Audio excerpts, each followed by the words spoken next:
There we go. We're Here live. we are. Man. Hello, everyone. Joey, as usual, joined by Danielle today. Hey, guys. Fellow hardcore Twin Peaks fan. Oh, yeah. Big time. So, share thoughts, emotions since the finale. Musings, impressions. What was that?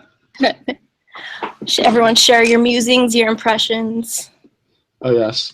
So all right. We'll reiterate this. Dylan's already in the chat. He says A. What's up, Dylan?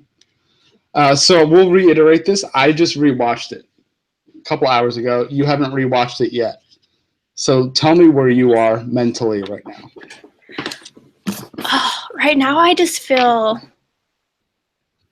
I don't know. After we finished, I think you and I were like, man, I'm fried and I can't stop thinking about it. Like my brain has like melted from just coming up with theory upon theory upon theory. But I love it. It was like everything I did not expect happened.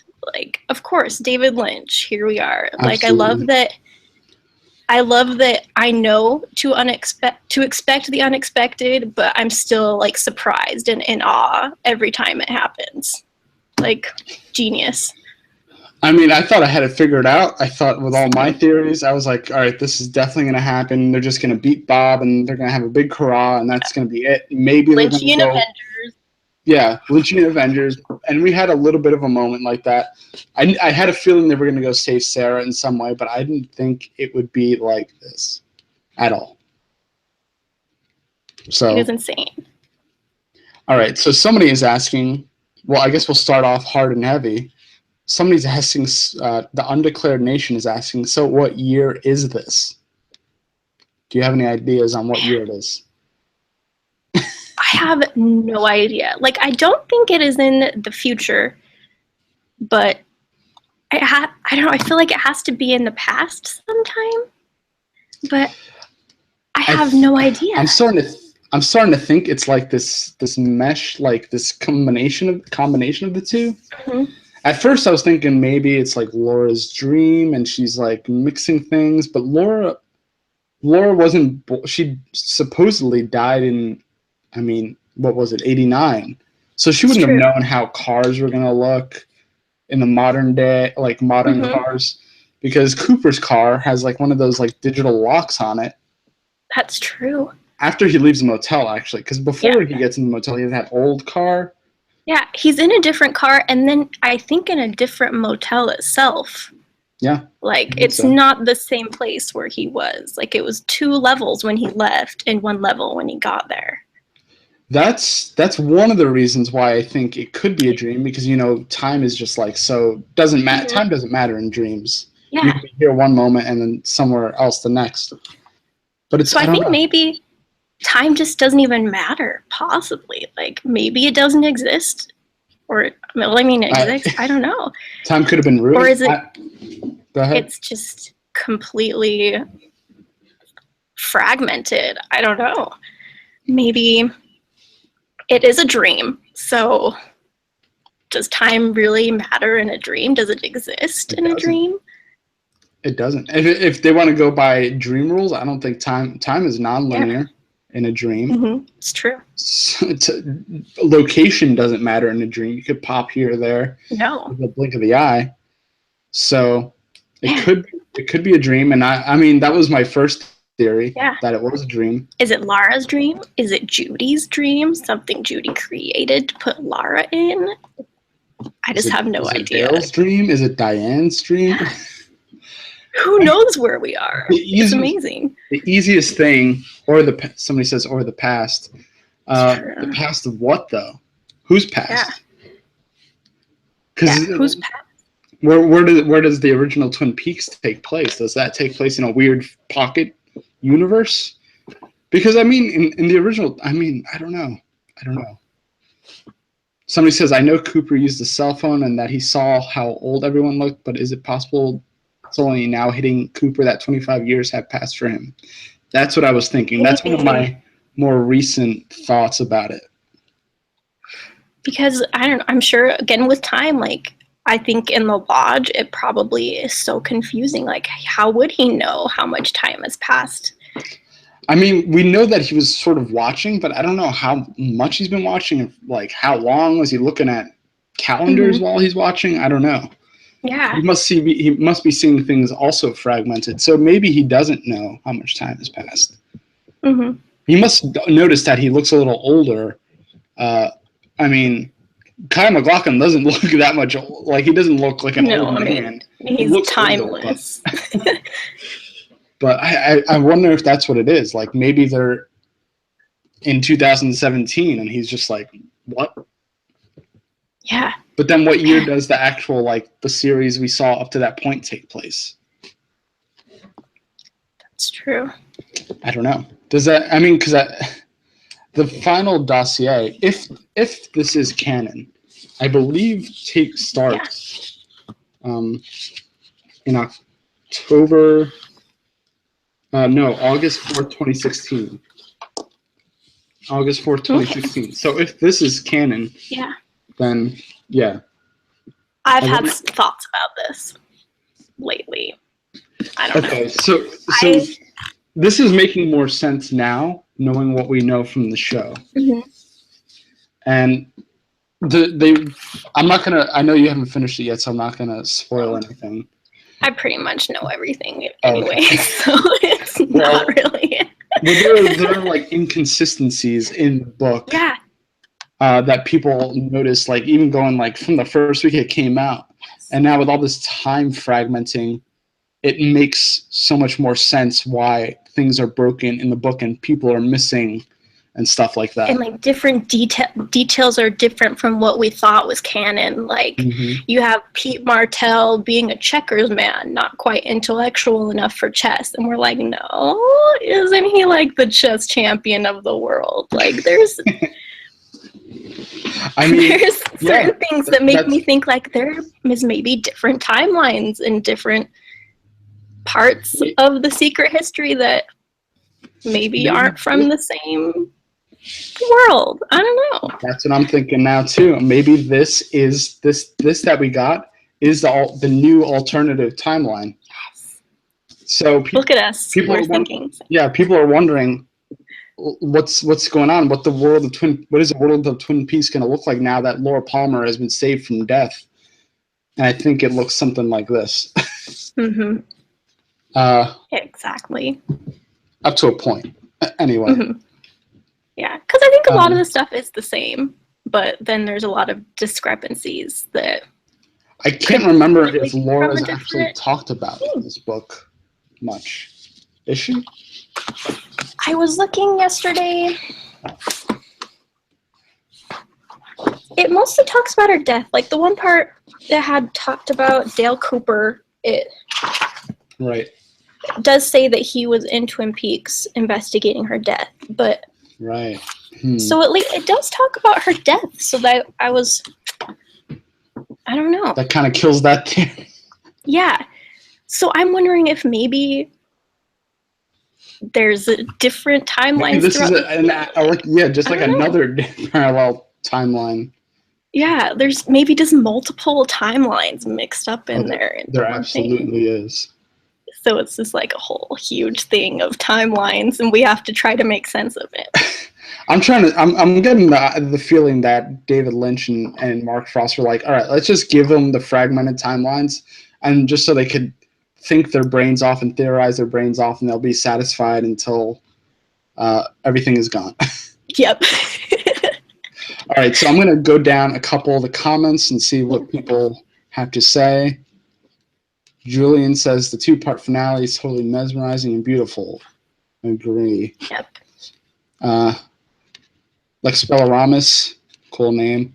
It has to be in the near future, though, right? The gas station and cars were modern. There was Valero gas station, which I think came about in 90. I saw a post that it was established in 1990. And the cars are definitely more modern. I guess the key code thing could be from the 90s. It could be. maybe early 2000s.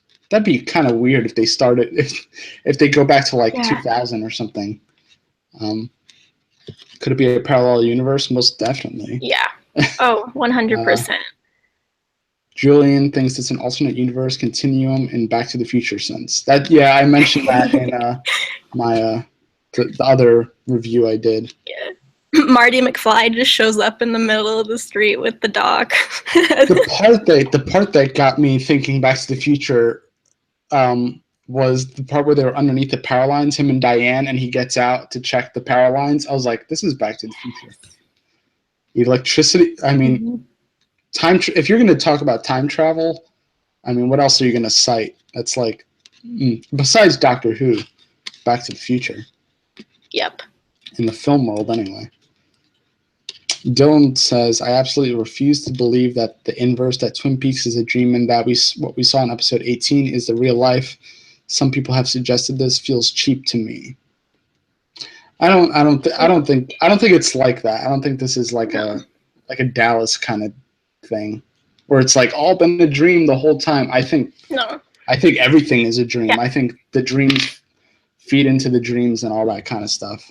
I feel like it's just so reminiscent of Mulholland Drive, like dreams and what is real, what isn't real, which is the dream, what's not the dream. It's why is the dream less real than the reality? Some people's realities are nightmares and their dreams are why is it fair that some people get to live like nice dreams, nice realities, and some people live nightmares?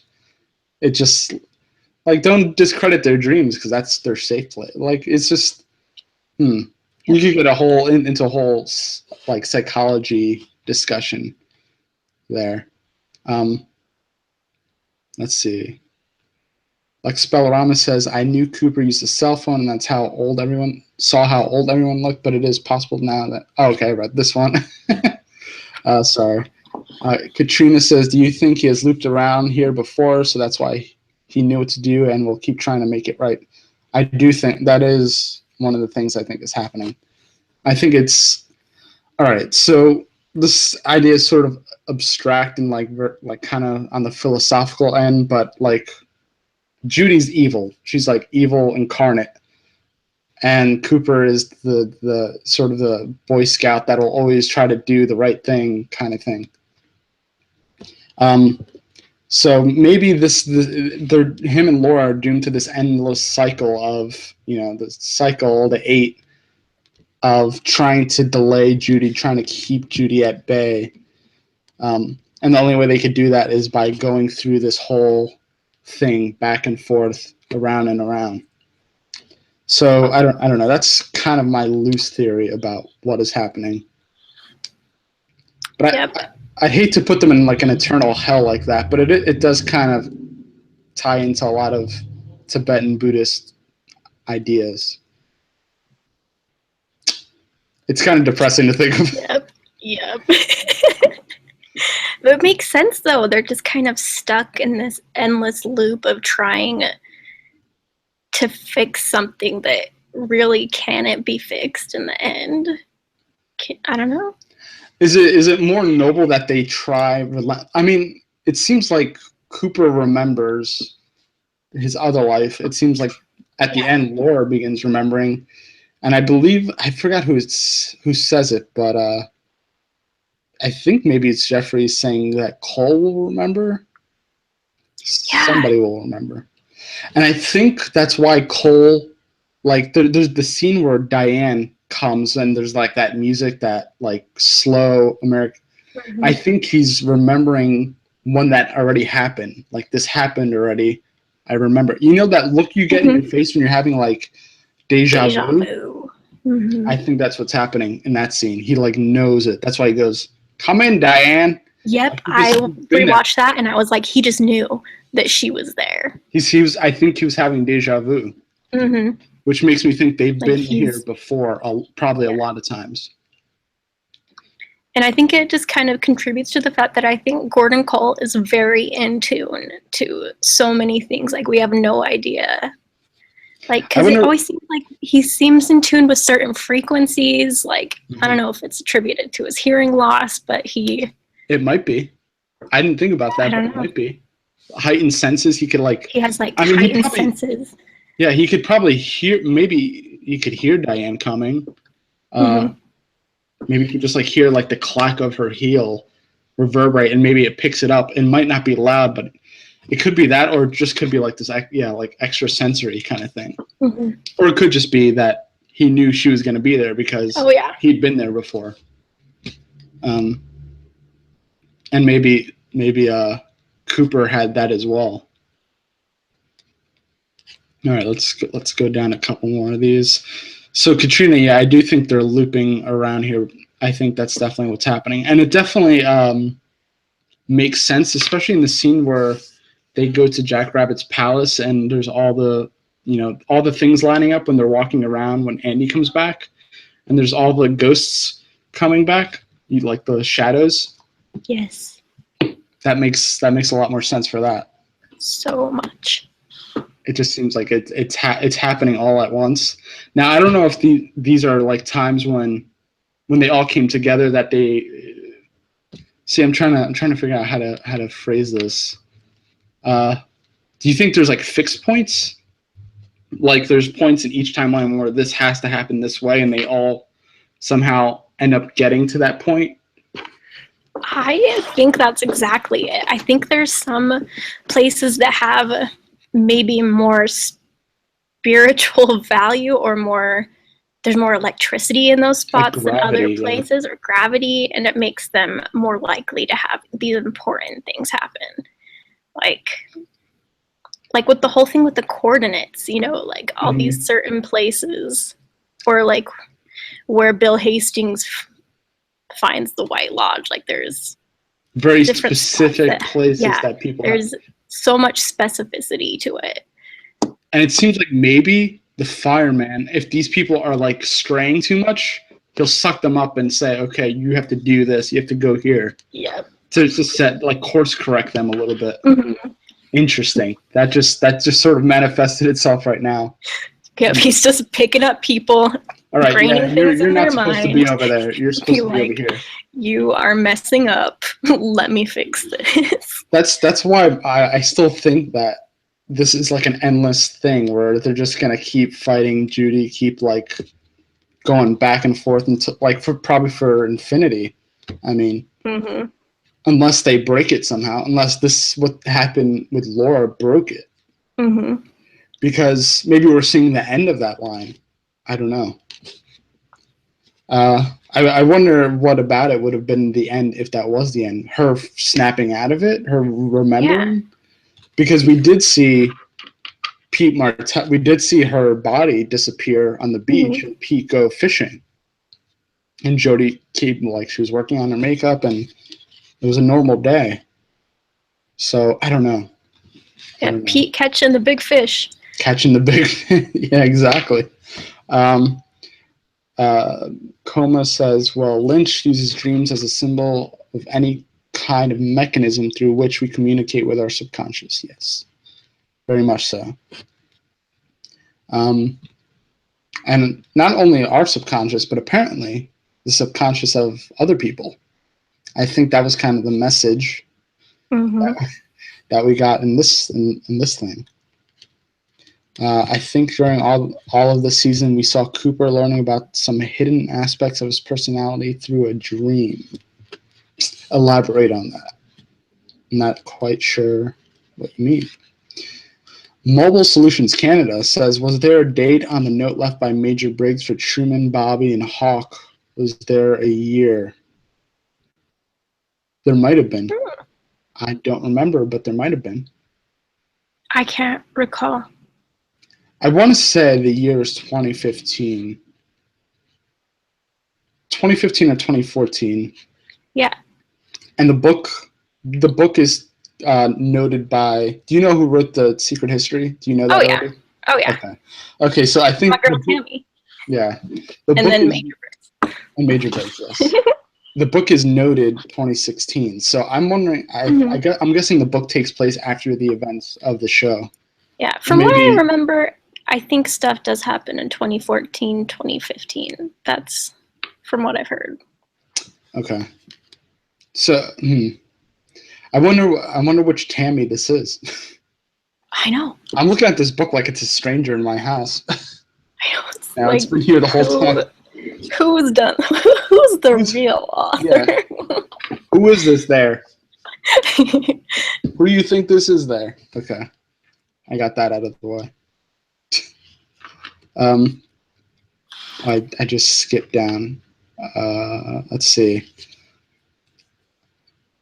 I'm bringing back Laura. Maybe Coop changed the future. The past dictates the future. Well, yeah. I feel like that's a quote that they say a lot, but I feel like that's super obvious. Yeah. I mean, yeah, I don't know. Vader Girl says, Joey, I found Laura Palmer's house today, took photos, tagged you on Twitter. Thank you. I'll check them out. No way. I'll give you, let's see. So guys, go follow Vader Girl if you want to see those photos. Oh, here they are. I'll retweet it real quick. There we go. Retweeted. It's a BTTF thing, but much darker. Oh, Back to the Future. Okay, I was like, what is BTTF? Z-Man said, someone said the dead guy in Carrie Page's house had Garmin Bosey on his shirt, and he was a parallel world version of Bob. I did notice like that weird like spittle like just like on his shirt, and the weird bloated gut. But I feel like when people die, the gas in them expands or something. It just like you get a lot of expansion. And the thing that I caught was that he was sitting in the chair, and I don't know if this is my brain doing this or like that hovering hand that was sort of just up. Like it seemed like his like that spirit finger, that ring finger was like kind of the only one down. I don't know if that was just like, I don't know. That's just maybe me going crazy. But because of course Lynch would do that. Like if like that ring finger, we got to do that. I mean, it could have been his middle. It could have been any other finger, but I would have sworn it was like this, like sideways, like that. It's like either their spiritual finger or him flipping her off. Like either way. maybe that's Diane. Maybe that's Donnie. I don't know. Vader Girl said Laura's house is for sale. It is located 3 miles where I live. All right, everybody, I'm going to start a GoFundMe. We're all going to pitch in $100,000 or however. We'll do a timeshare for Laura Palmer's house. They should do that. Somebody has to turn it into an Airbnb. They'd make a fortune. Oh, yeah. They'd make a fortune. That would be Stay amazing. In Laura's room for like $1,000 a night or something. It would pay for the house. Watch the fan go around in person. Yeah, exactly. It'd be hysterical, but people would. I'd do it. I'm a sucker. Yeah. We'd go in there and have some crazy dreams, like no doubt. Oh yeah. If I didn't have a weird dream during that, I'd be disappointed. I'd want my money back. Yeah, be like, sorry, I did not have a weird dream. I need a full refund, please. Weird dream guarantee. Take do a little Coke before bed or something. Yep. Or what is it, Sparkle? We'll do this. Eat some cream corn. You'll be all set for that. I feel like that might have other repercussions. Instead of, like Spellerama said, it could be possible that Miss Tremont was messing with Coop and lying to him about knowing who the Palmers are. That is another thing that's possible. She could have been just straight up lying. She could have been. Like, maybe she's on to all this. She's just maybe trying to confuse him. If that was the Palmer house at some point, who knows what year we are, but if that was the Palmer house at some point, then that picture of the room above the convenience store is still there. Or was. Mm-hmm. Which was given to Laura by Miss Tremont. Vader Girl's giving us the exact address. 708 33rd Street, Everett, Washington, if you ever want to go. Let's go right now. I've been dying to go back to Washington. Me too. I miss it. It's so pretty there.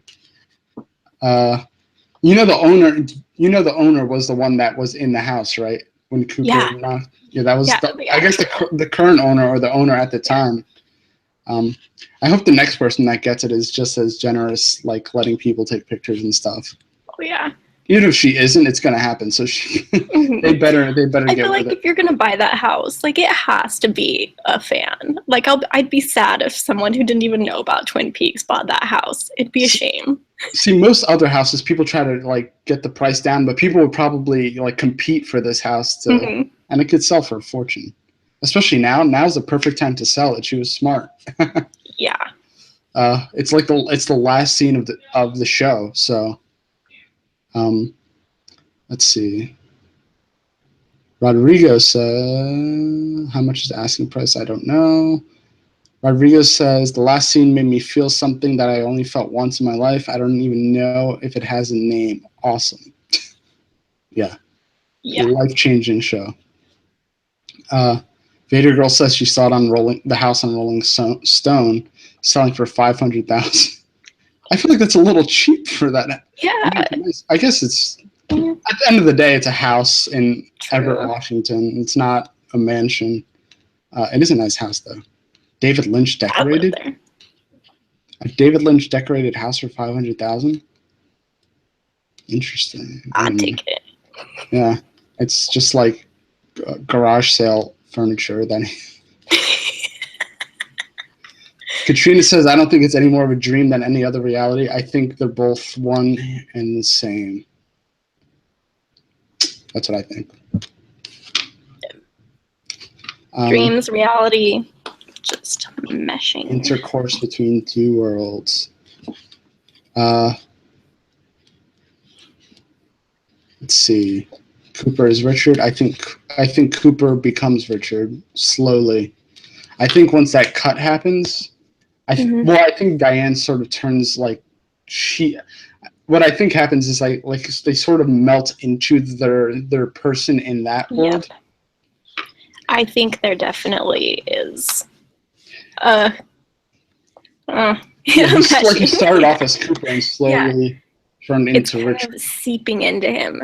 Like the scene when he's in Judy's diner, I'm like, it kind of seems like he's sticking everyone up, not just he was just holding that gun up like. And I was like, oh, this is so uncoop, you know. He wasn't even into the coffee. He was like, what like. No, and I'm like, oh, he's not into the coffee. This isn't.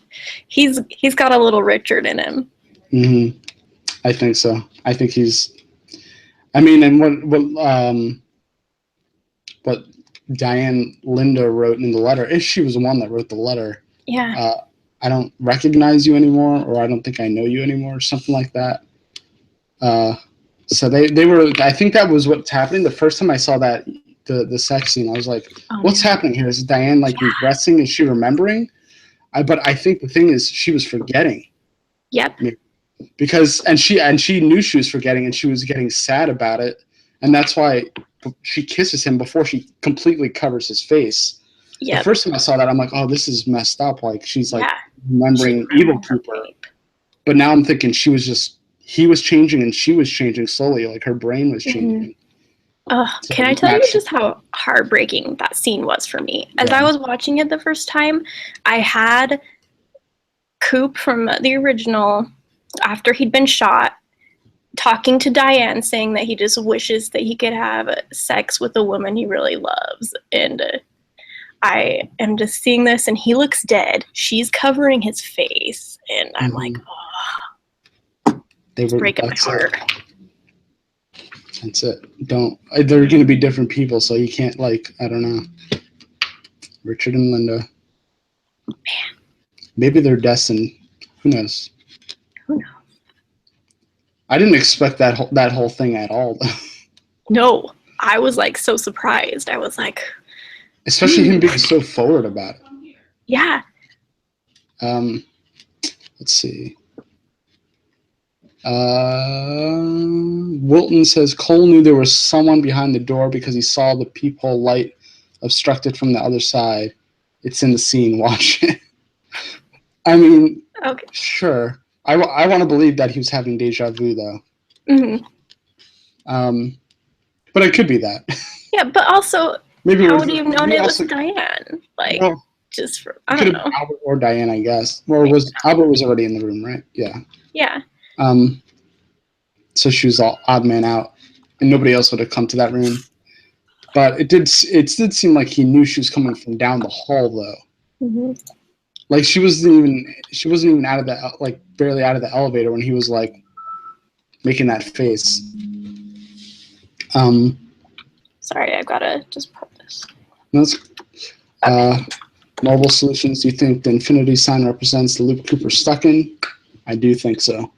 I wonder what that ball though is in the infinity loop, the 8. Or the knot. It could be a knot.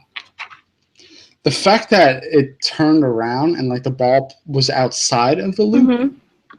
Is it like a certain moment in time or a certain event? But maybe, I don't know. And then it like went up. It's like, okay, now you're here. Possibly. Yeah. It might, I mean, also. Or I guess maybe it's a map and the ball is Cooper. This is where you are. This is where you're going. The only weird thing was usually they show infinity signs like sideways. True. This was up straight. So it looked like an 8. An 8? Even, and now my brain is thinking it looks kind of like an hourglass. Sort of. Oh. Yep. Yep. Right on the money. I didn't think of this until right now. It kind of like, why? Like I was like, why is he showing to him up straight when it's usually? So it's like, okay, that's infinity. Maybe it's an hourglass, and maybe he just moved the clock a little bit forward, because he says, "All right, I'll open that for you," and he just moved that little black ball thing forward. So maybe that's like this part of the hourglass. I don't know. Or I don't know. Right. Or what is it? Time is flipped, turned upside down. We'll do a little Fresh Prince. He knew it. Oh man. Flip it, the whole thing where it turns sideways, though, I think there was a lot to be said about that little thing, because the ball went outside of the loop instead of like staying in it. So that might tell him that you can get outside of the loop. Yeah. So I think that was a little bit of hope, I don't know, that's just the way my brain thinks of it. He can't get outside of it, but he's pushing him around the edge and putting him back in. That's how I see it. He's just got to find that one piece outside of time to be able to fix everything. Man, I just like, oh, so good. Let's see. Now I think, yes, the infinity sign makes sense. All right, I know this chat is a little lag, but I'm curious to see what you guys think of this newer theory. Maybe that's a dot in the infinity loop is Jeffries' image. The thing about Jeffries was when he says Cole will remember the unofficial version. Is that David Bowie? Is David Bowie the unofficial version?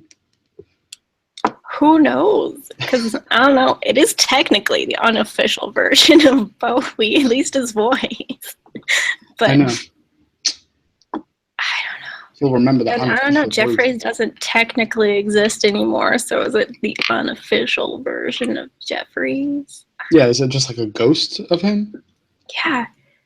Does that make them... Is he just like a disembodied spirit now who has like omnipotent knowledge and abilities? I mean, he can send Cooper back in time now. Like, has Jeffries become like a god?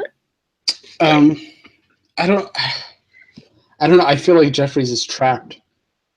I feel like maybe he can't. I don't know. I don't know if he has any influence unless like you go there. But he also seems very confused. Mm-hmm. I don't know. Maybe he's not. Yeah, like when Mr. C came in and he was confused about whether or not he was the real Cooper or not. So I guess he's not quite omnipotent, but it might be one of those things where like everything is happening at once for him.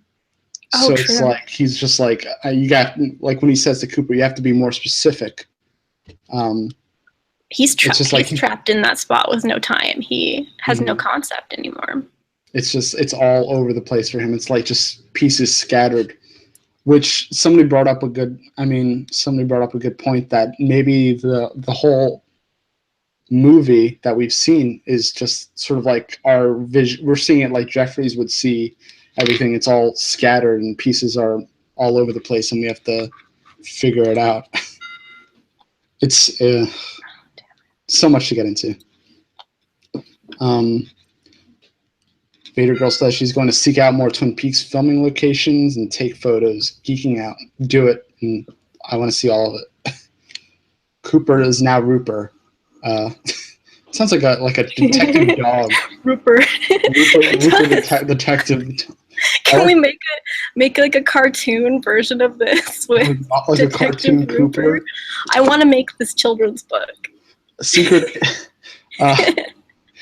agent Dale Rooper or dog something. We have to figure out what his first name would be. Come on. Is this printer I have on the background at work being too noisy? Do I need to move? I don't hear anything. Okay. I hear like a beep every now and then, but that's okay. It fills the ambiance. Okay. Didn't you find it odd that Cooper didn't ask about the dead guy on the sofa? I think Cooper was already so disoriented, he didn't know what to make. Where is he gonna go? Like, is he gonna call? And I think he probably knows he's in a different reality, possibly like some kind of dreamscape. So he's probably like, this doesn't even matter to me right now. I have my mission. I'm just going forward with this. Yep, that's what I think. I think he was like, okay. He saw, I think his reminder was the white horse on the wall. Yep. He was like, okay, I'm in the right place. Can't get distracted now. Because I bet he was going to ask, and he saw the white horse, and he knew he was on the right path. Maybe. 100Z Matt said Becky and Steven no longer exist. Cooper screwed time up. You never know. Yeah. What is the theory about Becky Steven really killed himself and why? I mean, there's like a whole movie film studies thing where if you don't see a body, then it's not actually dead. Which is why I think they showed Doppelcooper being burnt. It's like he's dead. He's definitely dead. Yeah. It's like the whole, if a tree falls in the forest and no one hears it, it's a really that kind of deal. What did it make a sound? Yeah.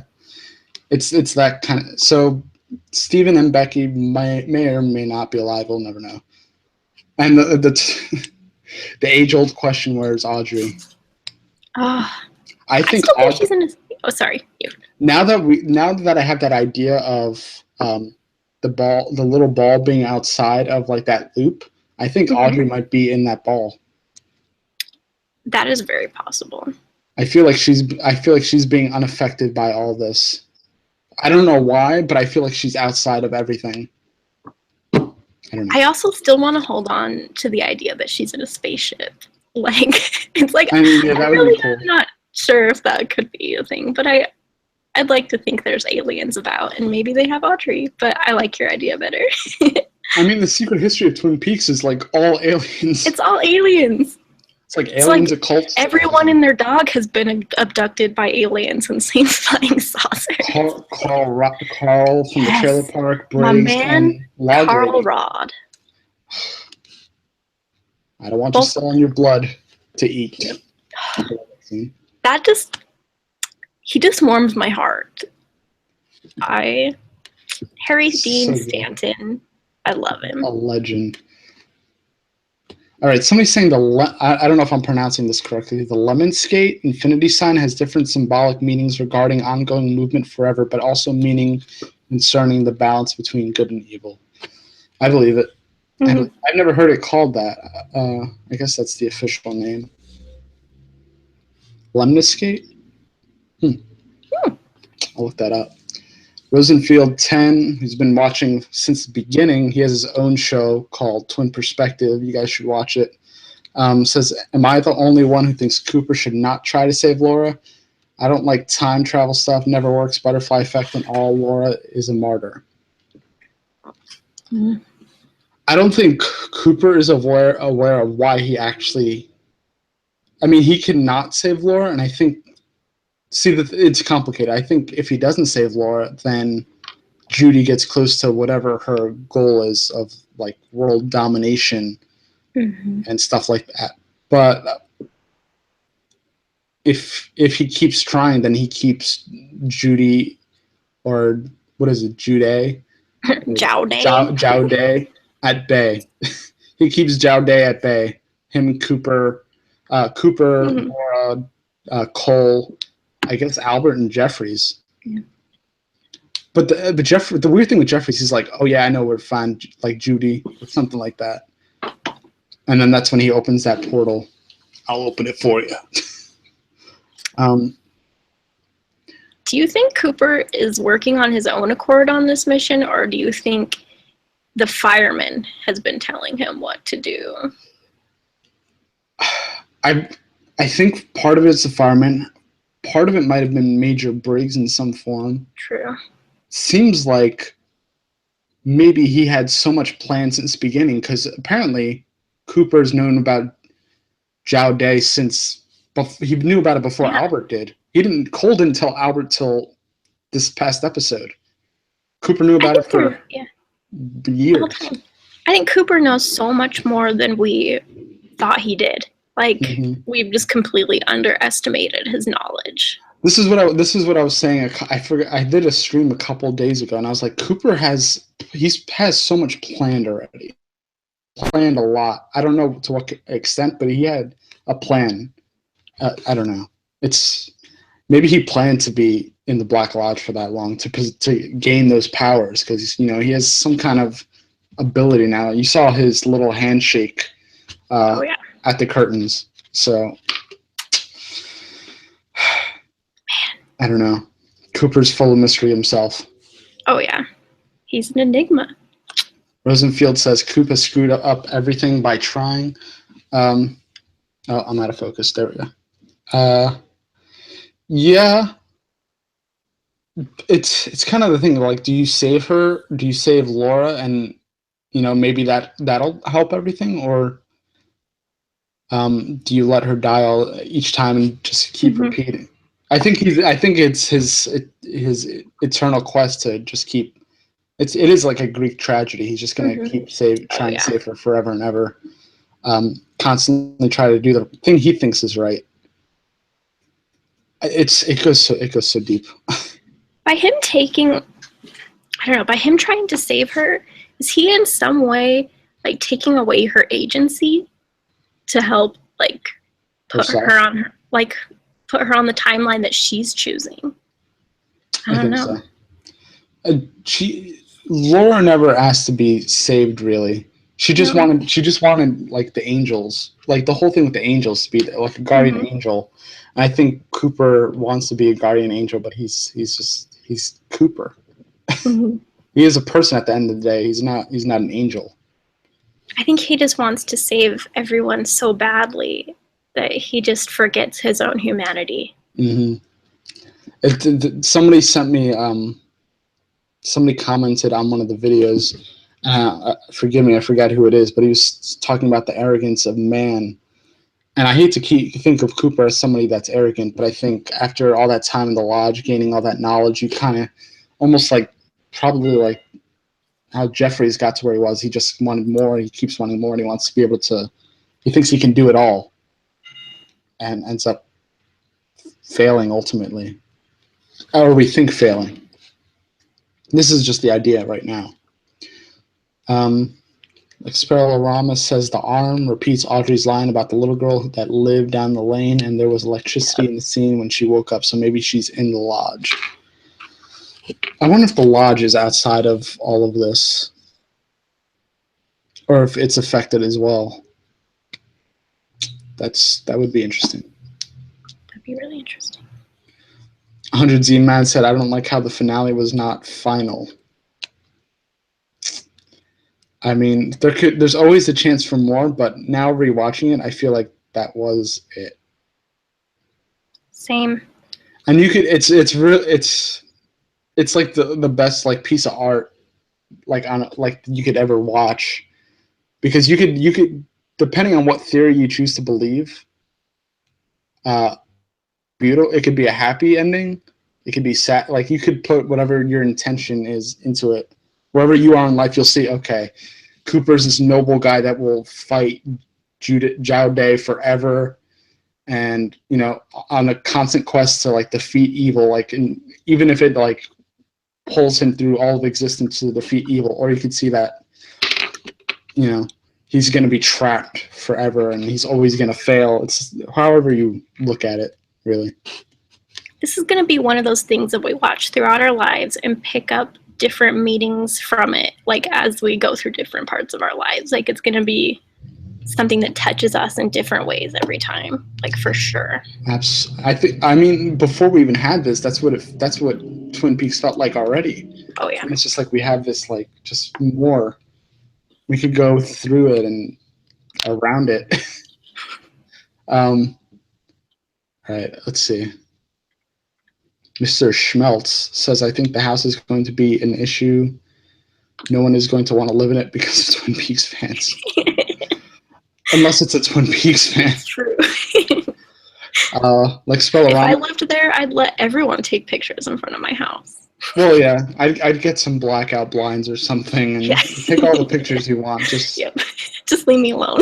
If you want to come in, maybe like you have like a set 2 or 3 days a week where you let people come in, or maybe by appointment. Charge money for tours and make some bank. I mean, yeah, you could do that. You could do Airbnb, like we discussed before. Yeah. Unless you just want to be, I don't know.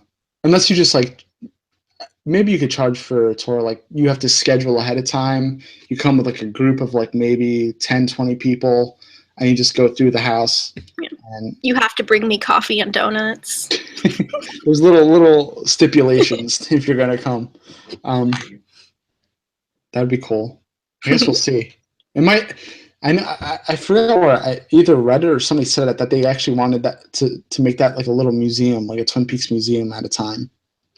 That'd be so cool. But I don't know like where in the Twin Peaks world. I don't know where that money lives, so I don't know who would buy that. Would Showtime buy that? I'm surprised David Lynch himself doesn't just buy it. I know. He'd be like, I mean, the creator of Full House bought the Full House house. Like David Lynch should buy Laura Palmer's house. I feel like that's not something he'd do. That's not cool enough. Like, oh, buy the house in my TV show. Get the hell out of here. He'd be like, no, I'm too cool for this. Yeah, I feel like it's just like, no, that's like a stupid idea. I could see his face. Be like, I already have an idea of it in my head. I don't need the real thing. Yeah, I think he'd rather keep it that way. Mm-hmm. When there's not like big time actors and like special lighting and stuff all the time. Yeah. It's just a house. It's not a place where he can go do his woodwork. Like that's true. Not enough for him. And his like gigantic painting things. Oh yeah. I wish I could buy one of those, but some of them go for a couple grand. Seriously. I was looking at the gallery last night, and there's no way. No. Like prints or something, like prints of it, but yeah, I'd buy prints for sure. I had this whole room. See, this wall is still empty. I need to fill these walls. Just every inch filled with David Lynch. That might. I don't know. That'd be trippy. You definitely have weird dreams with that going on in your room. I love having weird dreams. Like Spellerama says, and since the lodge exists outside of time, she'd most likely be stuck in there, right? Maybe she is in the White Lodge. I'm still not convinced that where the fireman is the White Lodge. People have been calling it the White Lodge, but I'm not sure. Yeah, because you call it the Watchtower, right? I like that. I think it's the Watchtower. Yeah. Because I like that idea. I believe there's a scene in the original series where they show Briggs in the White Lodge, and it's like there's like plants behind him and stuff like that. So I don't know. I don't think that's the White Lodge, but whatever. I'm not gonna nitpick that. Out of all the things, I'm not gonna nitpick that. Yeah. Vader Girl says, I saw photos that it has a ceiling fan. I mean, how could you not? Yep. Real Coop would take the bullets out before deep frying the guns. I think so too. Who was it that he disarmed and he emptied the bullets right away? Was that him or was that Harry? I feel like that was a scene. I hope I'm not making that up. No, I feel like that's a thing. Yeah. I'm trying to remember. Like he didn't disarm somebody and then throw the guns in a deep fryer. Local traffic recording says same song on radio during sex scene and as the song on the radio in episode 8 during Woodsman killings. Yeah, I noticed that too. When the twilight is gone. That I don't know the name of that song, but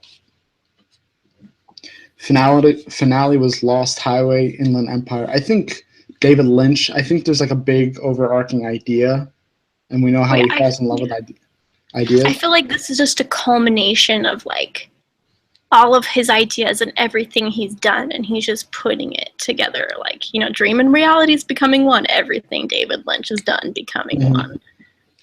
And I think he's just like he has these ideas, and he constantly just wants to improve on them and like add to them. So that's what it was. Vader Girl says I rewatched Fire Walk with Me last night. Totally recommend. Explains a lot. I actually watched it Saturday morning before the finale. I'm glad I did, because there were some things I remembered. That the line that always will get me is the thread will be torn, Mr. Palmer. That Mike tells Leland, but Laura's in the car. The thread will be torn, and I feel like that's exactly what's happening. Yep. What about the superimposed face of Cooper in part 17? That started my own dissociative ordeal as a viewer. That I can't totally wrap my head around yet. I know. I'm like, we live inside a dream. Like, what was that? Yeah. He's like staring, just like. And what was that? Was the moment of his face making that? Was that when he recognized Diane, Naito as Diane? Was that the moment that his face became superimposed? Yeah, I think that was. So I wonder what. I mean, it was a significant moment, but what made that moment so significant that it like split time? I don't know. Is that what's happening? Almost? Maybe that's the point where it restarts. Maybe that's like the trigger that restarts it, and he's just like, "Oh, I remember." It's the trigger point. Because again, that face was like the face you get when you make deja vu. That kind of like, holy shit! Like I've been here before, kind of face. I mean, I don't know if that's what it is, but I know I make that face, like that far off look. Yeah. When you're recognizing something. It's like the moment of realization. You're like big eyes. And then he just, we live inside a dream. Oh my God, like that kind of thing. Yeah. It did, but it did seem like he was telling it more than telling us, more than telling himself. That's the only thing. Yeah. Like, we live inside a dream. I'm telling you this. My face as big as the screen. Yep. But then he says, "I hope I see you all again someday," or something like that, to everybody in the room. I hope he does. And then Gordon, when the thing is, when the lights go down, he's like, "Gordon," and then Gordon screams out "Coop," and then they start walking down the hallway. Yeah. So it's the three of them. Did they were they just transported there? Did they actually or did they actually make the trek? Like, what's going on? I don't know. It looked, the lights faded, and suddenly they were walking down. They were doing the fire walk. Yep. Well, they went. I'm guessing they went to the Great Northern. That's what that was supposed to be. Them walking down that like final row in the basement of the Great Northern. What if James had opened that door? Would he have met Philip Jeffries? I feel like James' part in all this was so funny. Like, why? I don't really understand why James had to be there, but he was there. He was there to be friend Freddie, I think. Yeah, he was Freddie's friend. He was there to be friend Freddie, and then take Freddie to that bar where Freddie would punch out those two guys. They would end up in the cell to take out Chad and save Andy. It all had. Yeah, it's all linked. Yeah. I think it's just funny that it had to be James. I don't know. He's so cool. Oh man, Mike Sparrow says greetings from the UK. Hey. Greetings. Yes, so superimposed face. Not sure. James says, "Who is Joey talking to?" This is Danielle. Hey, I'm Danielle.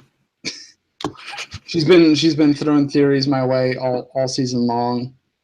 She's hardcore, guys, I promise. All right. Wow, there's a lot of comments. We haven't even scratched the surface of these comments.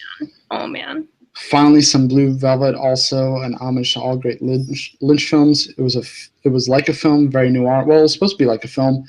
Mm-hmm. Blue Velvet was actually the first Lynch movie I ever watched. That's what got me into it. Like most people, I guess it's Eraserhead, but I watched them super out of order. So I wonder if you see sort of a progression if you watch them in order. Because I should do that sometime. That's a good idea. They all have idea of we're inside a dream. Almost all of them do. Oh yeah. And dreams are huge. And I feel like this is everything that Lynch does is almost like an addition to that idea. And he's getting old, so he must become. I mean, I don't know what else he has in store. I know. But maybe this was his. I don't want to say that. I'm not even going to say it. I know. We're just gonna not think about it. The two Dianes in 18 was wild. That part I don't get. I don't either. Why were there two? Diane, does she have also have her own motive? Did they swap out? Is the Diane that I don't think they swapped out, but I don't know. I don't know, because Richard didn't show up, but somehow I feel like Coop and Richard are linked and meshed together. But maybe that's what it was. That you get the stark duality of Diane's. There's like definitely two. Maybe there wasn't physically. Maybe she. I mean, the one thing I definitely don't get is how Nido was Diane. Yeah, I'm not sure. Super weird. Was she just like a vessel, like some kind of lodge vessel? Maybe it seemed like Diane was hidden inside of Nido. Yeah. So maybe Nido was created for the purpose to hide Diane. Yeah. This goes back to my theory that Cooper planned this, or somebody planned to hide Diane before Doppel Cooper got to her. Or, I mean, I don't know. Did Doppel? I don't know. Did Doppel Cooper rape actual Diane or Topa Diane? I want to say actual Diane, but when was she turned into Nido or hidden inside Nido? Yeah. When did this all happen? Did evil when he took her to the convenience store? Someone maybe took her? But when he took her to the convenience store, where did he put her? Yeah. Did he give her to Jeffries? Because Jeffries would have been like, Jeffries would be like, who are you? What do I do with you? Diane, which one? Yeah. That's what else is going on in that convenience store? Besides like the woodsman doing all sorts of... I mean, and it's so much bigger than you thought it would be. Oh yeah, of course. It's like a motel, like a weird. Yeah. It's like a house, and then it goes out into a motel. But the bottom of the convenience store is where the woodsman plant. I don't know that whole. Yeah. I thought we were going to see the convenience store pop up again, like physically. I thought so too. But no, that did not happen. Okay, out of focus. Julia says, I think Cole will remember the things that happened before Cooper changed. I think so too. I think we know that. I really do think now that we said it, I do think Gordon was having deja vu with the Diane thing. I'm like convinced. That's the unofficial version after Coop changes stuff. How many times has Coop changed stuff though? It's true. That's what I want to know. He's in an infinite loop of changing things. We don't know at which one is what number he's on of changing things. If that is what's happening, he could have done it millions of times by now. Who knows? The superimposed face of Coop is wild, like he was a statue. Yeah, he was. Maybe the dot in the motel changing. That's why Cooper's hotel changed. Possibly. I think it was like a time jump or like a dream time jump kind of thing. Another thread that's been cut and repaired. I don't know. The thread will be torn, Mr. Palmer. Cece says, what do you think? Do you think Lynch will make a movie with all the new personalities or another TV series? Wait for the titles of Odessa to pop up. Just Odessa following Carrie Page. I wouldn't be surprised if he makes a show where Sheryl Lee is the main character, but she actually gets to be in more than a couple episodes. Yeah, it's not just her face in the credits every time. I mean, because she's such a good actress, and she doesn't get enough work. She doesn't get enough credit. Like, I'd love to see her in so much more. She is fantastic. What her eyes were doing in those last few scenes, I was like just what she can do with her eyes and with her emotion, like, just shines through like more than like anyone. I'm stunned. Best every time. Queen. So good. It gave me so, just even rewatching it, just seeing her at the doorstep, especially when the woman says whatever her name was, Tremond, and she goes like, she does like that big eye thing. Mm-hmm. You see her coming back slowly, like, well, I know that. Why do I know that? Kind of thing. Eleonora says, that's right, I hadn't noticed that. My Prayer is playing in both the love scene and in 18. Yep. Is that what it's called, My Prayer?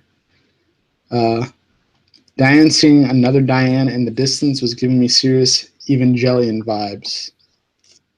Is that a movie? Or even... Or are we talking religion now? Yeah, maybe.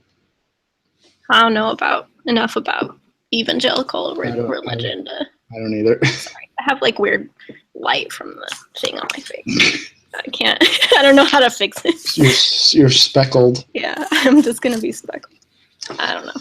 Vader Girl says, also the floating head of Major Briggs. And I hope to pray for season 4. He's just chilling in there. That was strange. I guess that's where he is now. Like, I guess when his head came off, he went...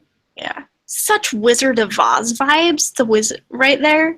Like, his head just chilling there, disembodied. Mm-hmm. Judy Garland Briggs, the wizard, and his head just chilling. Wizard of Oz everywhere. Oh, yeah. So much. We're not in Kansas anymore twice. And it's almost like Cooper I had a friend say it was almost like the reverse Wizard of Oz, because he knows all these people, and then he goes to the real world or another world, and he knows nobody, not a soul. Mm-hmm. It's strange. There's a lot of Wizard of Oz. There's a lot of so much Greek myth, which you brought up. Oh yeah. And a little bit of Alice in Wonderland, I guess. Through the looking glass, down the rabbit hole. So much. Isn't the white horse in Carrie's Laura's house the same one Sarah Palmer saw the night before Laura died? I mean, she did see a white horse. And it's been in the lodge too, right? Mm-hmm. We saw it was part 3 when Laura disappears, and the curtains go up, and we see the white horse when they do that really quick like zoom shot over the floor. Maybe Coop is a schizo. I mean, doesn't discredit whatever's going on in his head, I don't think. Or multiple personality. Like, I don't know. I hate to go with the mental illness thing because I feel like that's also been done to death.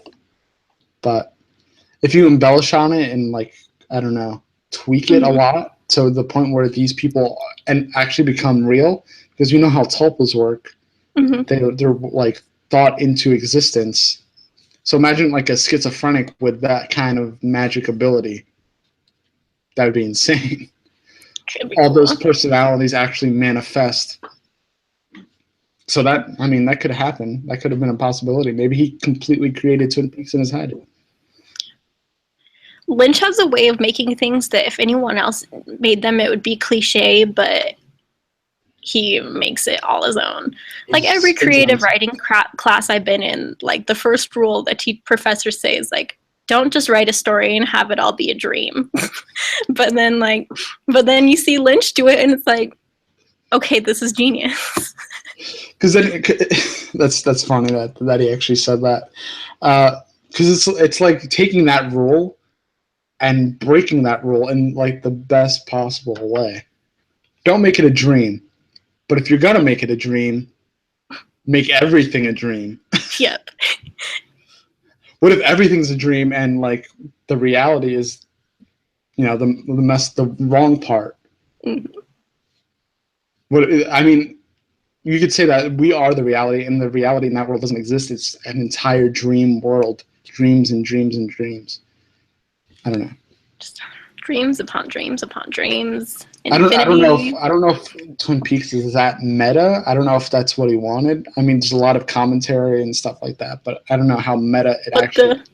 The beauty of it is that we can speculate and wonder if it is like. Which is the beauty. Yeah, it's so good. Such perfect art, I think. Rosenfield says the official version, according to the military and the FBI, are cover stories. The unofficial version is the truth and what Coop and Jeffries know. Possibly. Yeah. I don't think Coop even knows enough. Jeffries knows too much. Yeah. there's no winning. There's like no. You have to. I don't know. You have to find balance. It's like, where is the perfect spot to be? No one's found it. Yep. I think that's the issue. Jason says, I'm wondering about if when Cooper, whoever that is, checks into the Lost Highway-ish motel in Diane and sees the other Diane, if that was a change in persona. I think so. You could say there was two Dianes there, or maybe that was her seeing Linda and realizing that's who she was going to become. That's who Linda is. It was just kind of maybe the moment before they became one. I mean, Cooper might have been delayed, but Diane seemed to happen pretty quickly once they got to the hotel. Cooper woke up and he still remembered. Diane seemed to not, which was interesting. Yeah, he was like, Richard, who's that? He didn't know. He knew him as Richard, but it's maybe Diane wasn't prepared enough or something. Did he ask her if she was ready when they were in the car? Yeah. She wasn't ready. She wasn't in the right headspace. I don't know. She wasn't ready. No. And Cooper's being too arrogant to see that. Yeah. I feel like our confident, normal Coop would have seen right through that. Mm-hmm. I think he was just too focused on his mission, and I don't know. He just didn't think it all through. So if they do, I see if they do make another one, maybe Diane is just gone forever. I mean, we do have the Diane that waited at the door in the Great Northern because they didn't come in with him. That's true. But this Diane, whoever this Diane was, second dimension Diane, who seemed to remember something. Mm-hmm. Remember the plan, because when he comes out of the Black Lodge in the other dimension, he asks her if she remembers. Maybe it wasn't the right Diane. Maybe he was like, is it you? Oh, yeah, is it you? Maybe it wasn't the real you he needed. I don't know. Maybe it wasn't her. Maybe it's not him. Jeez. This is the only problem. It's like so dressed in like obscurities and mysteries. There's endless there's never one right. Yeah, there's never a right answer. That's the thing. There's just not. And what I want to know is how much Lynch actually intended. Like, if there is a meaning, I'm thinking there's not. It's kind of like the thing where you put the thing together and things start just, people start assigning meaning to things that it's like, oh, that was a cool idea. That's a cool shot. I like to see Diane, Gordon, and Cooper walking down this dark hallway together. It's just like a nice shot, like just in my head. And it might not mean anything. It might just be a nice shot, but it might mean everything. Well, as he says, the film is the thing, Yeah, the film is the thing. It's what it is, but maybe what it is just us coming up with thoughts of possibilities. You know, there's no right answer. This is true. Yeah, exactly. It's art. It's art. It's art. It's definitely changed the way I look at art. But then again, it's like not everybody's David Lynch. I know, it's like I want to go write some surrealist Lynchian short story, but I can't be that cool. See, that's all I can No do, one and will people ever look at me be. like I'm crazy. I've been writing like surrealist stuff since before I knew about David Lynch, to be honest. Like stuff about weird glasses and multiple dimensions and stuff. I don't know what got me into that, but I need to find some old stuff to see where it started. What was I gonna say? The thing about Lynch, I think he truly loves his fans, and it's like, and I think there's such like a mutual respect because nobody else, like we wouldn't have this conversation with pretty much anybody else. I don't think about anybody else's work. And Mark Frost did a fantastic job putting everything together. Like I don't know. I've never had an experience with an artist where I was like, let's digest this and discuss this endlessly. And just there's nothing else like it. He earned it. I think he did. The thing I want to say is David Lynch earned it with his work, and Mark Frost. I always need to give Mark Frost his dues because I never say his name enough, and I absolutely adore Mark Frost. He is amazing. Like, just reading through anything he's written, it's just so comprehensive and amazing. Like, he puts so much thought into every single thing he does. Like, it's I wish I were half as skilled and attentive and focused. The focus is what is the most admirable, I think. It's just crazy. Tulpa Trouble says, where does Cooper even live? Philly? Doesn't he have clothes and dishes and shit? He just has this abandoned apartment that's just for 25 years has just been empty. Oh my god. Speaking of apartment, interesting you say apartment, because didn't Jeffries say that he went to Judy's apartment? And Fire Walk With Me? Is it Judy's apartment or Judy's?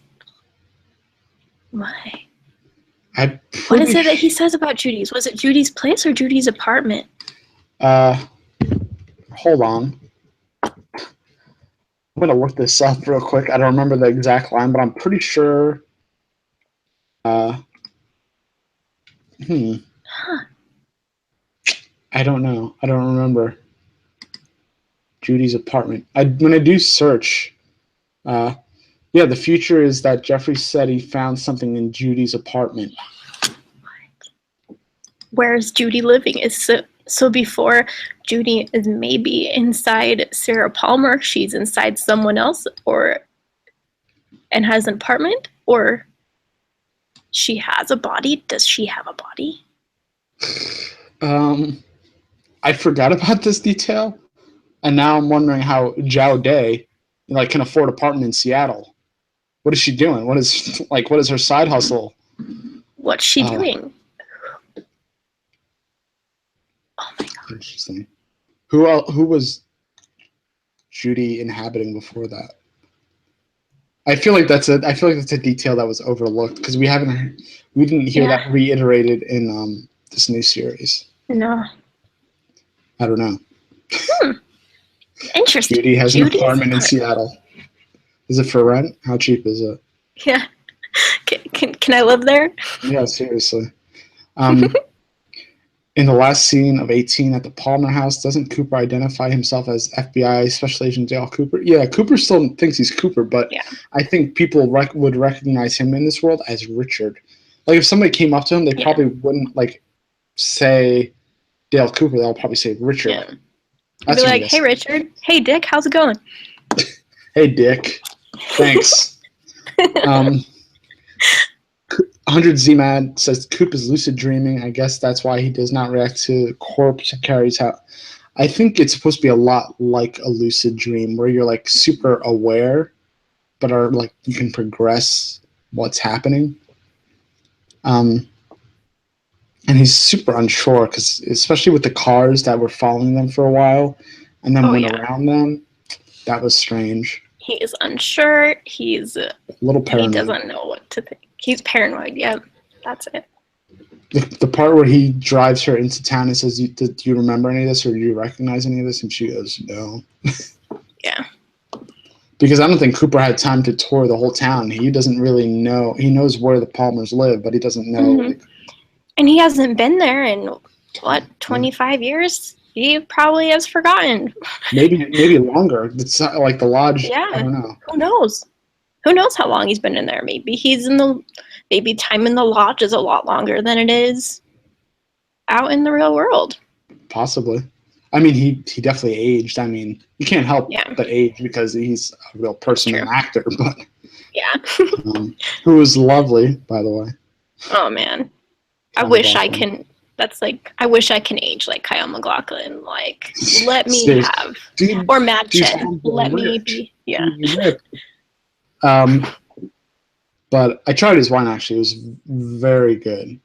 Ooh, yeah. I'm not usually a wine guy, but I really liked his Syrah. Very good. I want to try it so bad. Although, yours is signed, so that just means it's going to taste better than any other. Maybe that's what it was.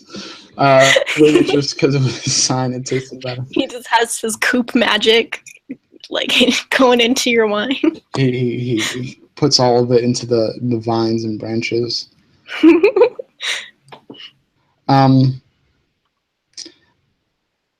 Yeti Popstar, that's a cool name. I think we should try to find a passage to an alternate reality where there's a classic happy ending to the show. I mean, if you want that, just, I guess, stop like 3/4 of episode. Yeah. Right when he sees Cole, just end it right there.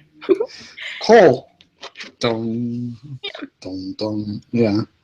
I'd say that part 17 is the end of season 3, but part 18 is like the beginning of a whole new mystery. It's a whole new thing. Mm-hmm. I think they needed to kill the Bobs. The thing is, does Bob exist if they erased the timeline? Does Bob exist in this time if he's destroyed? Yeah, if they destroy him, I don't know, I can't think. I don't know the rules. Does it destroy him on other timelines? Does it destroy him from the past as well? Like, I'm guessing. I don't know. That's the thing. People are saying if he erased the timelines, then Bob is back and he's doing that stuff to Laura.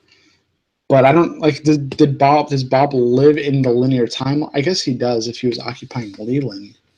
Does he adhere to those rules if you're occupying somebody? Because other than that, they're just like sort of fluid creatures. Mike says, don't want to anger anyone, but does anyone else feel like the show had been better if Lynch didn't direct the whole... If Lynch didn't direct, I don't think I would have been into it. No. I mean, I love season 2 because but it's not the same. Wacky. It's not the same. Lynch should direct, not write. Absolutely. Yeah. I love Lynch, but words are not his strong suit. Like, as good as Catching the Big Fish is, you can read it and know that he's not a writer. Like, he's just trying to impart some wisdom on you, but writing isn't his thing. That's why he has Mark Frost. Yep. Who's an excellent writer. Genius writer. All hail Mark Frost. I'd love to meet Mark Frost. The thing is, when signing for he did a signing in Manhattan for The Secret History, and I already had bought my copy. I should have went anyway, and I'm kicking myself that I didn't. But if he does it again for the final dossier, I'll buy another copy and give. Oh yeah. And give the one I pre-ordered to somebody as a gift, or maybe I'll do a giveaway. Haha. Yeah. I would just like never touch the signed one, and then use the non-signed one for all my reading. Oh, you know, that might be a good idea. That's what I have to do with my Harry Potter books. I'm like, all my first edition hard copies are just going to stay over there, and I'll just read all these paperbacks. Yeah. Oh, not signed. Oh, I wish. You have them in a glass case. I should put him in a glass case. I put my little Cooper signed by Kyle in a plastic case. He's just by himself now. It's kind of sad looking. He's just like in a big glass case in a plastic case in the center. He's just in the glass box in New York. That's the first thing I thought of. Like, he's just stuck. Julia says, I don't think Cooper should have saved Laura either. Bobby said she wanted to die in the first series, and I think she did. He saved her from dying, but she still went through the pain of the abuse. That is another impression of what happened at the end there. She remembered all that terror. Is that even despite being in a different timeline or forgetting, like, it's that this horror and this pain is timeless. Like, despite all of these different fragments of time, it just is still there and present everywhere. Oh yeah.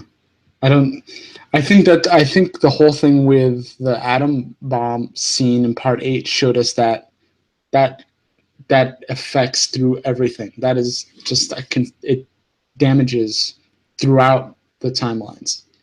I think that I think trauma like that, it doesn't leave. You can forget it as much as you want. You could repress it. You could try to heal over time, but if someone it can be easily. I think it could be easily brought back. And I think Cooper messed up by bringing her right back to that house. But it seems like that's where it all happened. Yeah, it seems like that's what he thought he was supposed to do. I think he thought that it would be. I think too. He thinks Sarah would be the one to bring her back. But yeah, he probably thought she was where Sarah is now. That's true. Did Sarah ever marry Leland? I mean, maybe. If Leland possibly isn't inhabited by Bob anymore, I don't know. Will their timeline still cross? Interesting. I wonder how far back that ripples. That's the thing. What year is it? Maybe it's not. Maybe he doesn't recognize it because it's not the same version of the same year. It's a completely different version. What if real Coop went to live with Ginny and Sunny Jim, and the new Tulpa he created actually is the one that went on the mission to bring Laura home? I don't think so. It seemed like Cooper was already on his way to Twin Peaks by the time Mike created the Tulpa. Again, time doesn't matter, but I do think Cooper was already on his way to Twin Peaks before that happened. And there was him kind of slipping up when he was talking, like saying, "Oh, Dougie, oh no, I will be back." Like, I think he had in mind that it would be a Dougie Tulpa of him. He wouldn't send the Tulpa because the Tulpa I don't think would have the abilities he has now, or the intuition. I don't think the Tulpas have that. I don't know. They have the same memories, but not everything is the same. Mike Sparrow says, I'm a David Lynch fan, of course, but I'm not the type of person to love everything he does just because I'm a fan. I don't love everything he does, but I definitely respect it as someone who understands, who tries. I don't know. I respect the artist and I trust it. It's not that I love it. I just trust his vision. Although I did love the series. Yeah. You just got to appreciate the enormity of everything he does, no matter what. Even if you like it, even if you don't, there definitely should be an appreciation there, I think. I think that's what it is. I think it's not like I'm going to love everything he does. It's like you love the jockey, like you bet on the jockey, not the horse kind of thing. It's like I love David Lynch, and I his work has given me so much, especially as somebody else who is an artist, that it's like you have to support it. You have to support him and his work, even if you don't agree with it. That's how I see it. But I did love the new series. Me or too. Movie, whatever you want to call it. Yeah, the 18-hour movie. The 18 pieces that have to be reassembled and rearranged. It's a giant puzzle. Julia says, I think part of the lesson was that you can't change one person's suffering and not affect everyone and everything. you hate to admit that philosophy that, I mean, you can't save everyone, and like that bad things happen for a reason, and you want to prevent those bad things from happening as much as possible. But the bad things do, make some bad things do make way for good things and whatnot. So it's sad, but I think ultimately that's what happens. Sometimes the impact of the bad things could be more important than good things. I don't know. Just see that with almost any, like look at Houston right now. You could look at it and see all this terrible, terrible stuff that happening. I think there's a quote from Mr. Fred Rogers, who I love. Like he has a quote from his mom saying, "Look for the helpers," and I love that quote because there's always helpers. Bad things are going to happen no matter what, but there's always going to be the helpers, and that's the thing you have to cling to. And I think that's a lot of the message of this finale. Oh yeah, Cooper is the helper. He's the helper to a fault. And this comes back around to the, the ending. You could see it as a hopeful thing or like a terrible thing, but you could just see Cooper as like the end, the guy that just wants to help at the end of the day. But sometimes some people just can't save everyone. Some people just can't be saved, and I think that's the sad message. But you could take. And I think that's a message that Cooper can't really comprehend because he wants to save everyone. He's just like, but at trying to save everyone, is he dooming everyone? He's good to a point of blindness, which is interesting because Nido is literally blind. Yeah. And that's even more interesting because when he first saw like Nido again in the sheriff station. Twin Peaks started to jump the shark in season 2, or only when Lynch stopped being involved. Yeah, Frost is the one who may need to back off. Oh, I don't know. I think Frost needs more control, to be honest. I think give more to Frost. Yeah, I love the genius. I love the David Lynch stuff, but the Secret History of Twin Peaks, my God. Loved it. I don't think Cooper should have saved Laura. She was happy at the end of Firewalk with me. Yeah. She had her angels. And that's all just that look of joy on her face at the end. It just, that kind of makes me sad thinking about it and then contrasting it with the end of this. Cooper was there, too. He was there. But what version of Cooper? I don't know. That's the thing. What version? Ugh. Yeah. Bob was like, we just can't even know anymore. Bob was an iconic villain. To see him go out that way was lame. I agree with that. That was too cheesy even for me. Yeah. Okay, this is what I've been thinking. Like, it was so cheesy. But I think you kind of have the melodramatic, cheesy, lighthearted stuff in part 17, and then we go into part 18. Yeah, maybe and it's like turning around, like you have to have these two binaries to be able to balance each other out. Well, it's like it almost like diminishes that whole Bob thing in the first place. The evil that men do, that was Bob, and that was like the big thing. But it's like it's like almost like an atom in the grand scheme of it all. Because the evil that men do, but it's even more arrogant of man to think that he could destroy evil. I don't know. And I don't know. I think that. Go ahead. I think it puts into perspective too how easy it was to defeat Bob. That how hard it's going to be to defeat Judy. Like, it's like, okay, what we thought was going to be this big thing to defeat is actually just a tiny part of the story. It's actually so much more than this. Yeah, it's like you had such a hard time with Bob.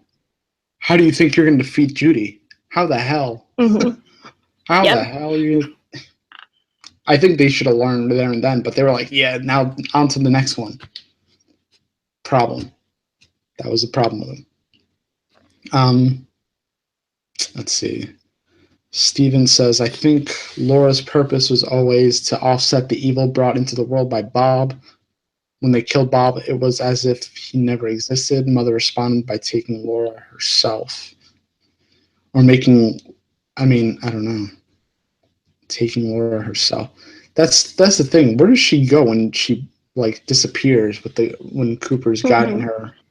With the whole she disappears. Orpheus Eurydice leading me out of hell. Yeah, leading. The only thing, Cooper does look back a couple times. That's true. I just want it to be. I know the symbolism is definitely there. I mean, I guess it doesn't have the same. You don't have Hades saying like, "Don't look back." Yeah. But definitely, like just like the thematic kind of thing is still there, pulling her out of her what he thought was her hell, into like what he thought was probably going to be some heaven world where she gets to live and be married, but he was wrong. The thing is, it's so many theories at once. It's everything is right all at the same time. It's nuts. Yep. I'm gutted we never got to see a good Coop versus bad Coop face off. Gutted, but Lucy took her. I loved seeing Lucy take him out of all people. I was cheering, it was amazing. Like, I understand cell phones now. Like, I did want to see Cooper, like, duke it out. Would that have also been cheesy though? Like, just like a box.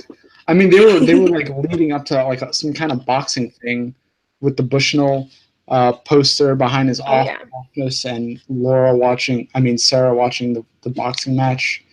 But I guess maybe that was Freddy with the glove, the green glove. True. Maybe that's where the boxing punch, the big one punch from. His garden glove hand. Are you Freddy? When did Cooper find out about Freddy, by the way? Yeah. What's up with? I guess maybe when he's talking to the fireman. Did he say Freddy in the first scene? I don't think so, but it seemed, when I rewatched it the other day, it seemed like Cooper had been sitting there for a while before we got in on the scene. So who knows how long he's been there making plans with the firemen. Like, he could have been there for so long. How many who knows what he knows? Have? Yeah. We just saw the end of that. Like, that must have been the last time they spoke before this return happened. And then Cooper comes out, 430 is the mileage in the car, 2 birds, 1 stone, that sound, Richard and Linda. That was like all happened in that last episode. Mm-hmm. And we thought Richard was Richard. I don't know why. Little did we know. I don't know why I'm surprised, because there's like 13 Bobbies and Mikes in the original series. Yeah. There's like how many Judys and... Oh. We were naive. I love how David Lynch always like reuses names to like specifically throw you off. Like, I love it. I mean, it's really it's true to real life. Like, not everybody, you're gonna know a couple people with the same name as you. I know a couple Danielles. I know a couple Joeys. I know a couple Davids. It's natural to have like people just in high school. There's at least like 2 or 3 kids with the same name as me. Like, I don't know. I know, same. Mike says the series did have some awful effects. I can't completely disagree, but they're like, the thing I think about them were awful, that they were very much like his paintings, though. Very much like his paintings. Now the effects, like the weird like scrunching chest thing that with Diane, that was a little weird. You could almost see like where they did the keying of her shoulder, like in After Effects or something, and they like were pushing it back. I thought that was kind of funny, but I think the awfulness of the effects kind of breaks that a little bit. It just kind of breaks the tension a little bit, because you're like, what? I think it's a little intentional, but I could be wrong. Yeah. Coop should have destroyed Bob, not some kid we don't care about, and boring James. James has always been cool. I don't know what you're talking He's so cool. What were you gonna say? Yeah. No. Just let's talk about James more. It's fine. I mean, what happened? I want to know what happened to James in the motorcycle accident. I know. Where the hell's Donna? I kind of think Donna's dead, and she died in the motorcycle accident. Like, I wouldn't really care if she was, but that seems to be the popular opinion. Yeah. I had such a crush on Lara from Boyle, though, from the original series. She's beautiful. But you know what? I have a special place in my heart for Moira Kelly as Laura. Donna. She plays that innocence so much better than Lara would have. She just has it in her face. Just like that calm. She just looks like such an innocent person, and the doe eye kind of thing. Mm-hmm. Just like. Also, just really love Moira Kelly. Well, yeah, she's great. West Wing, even though her character's awful, but still love her. 100 Z-Mad says, I love Wyndham. Apparently David Lynch and Mark Frost don't. I mean, I think the Wyndham Earl story was sort of just... I wasn't crazy about it. I personally wasn't crazy about it. I thought he was... he just got consumed by the Black Lodge, and that was it. Bob took his soul.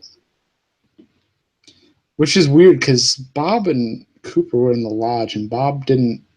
I guess he wanted to use the doppelganger, and if he killed Cooper, he couldn't have, probably. I don't know how that works. I don't know. Like, why didn't Bob just take Cooper? Why didn't he just kill him in the lodge? And I don't know. Mike Sparrow says, I agree, as a Brit, Freddie made me cringe. But this is my destiny. It's my destiny.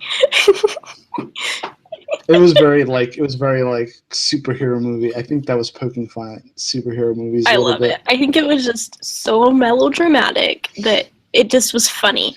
That was classic Twin Peaks. Yeah, it really was. Like, sometimes some things are so cheesy that you just have to appreciate the cheese. Like, I love it.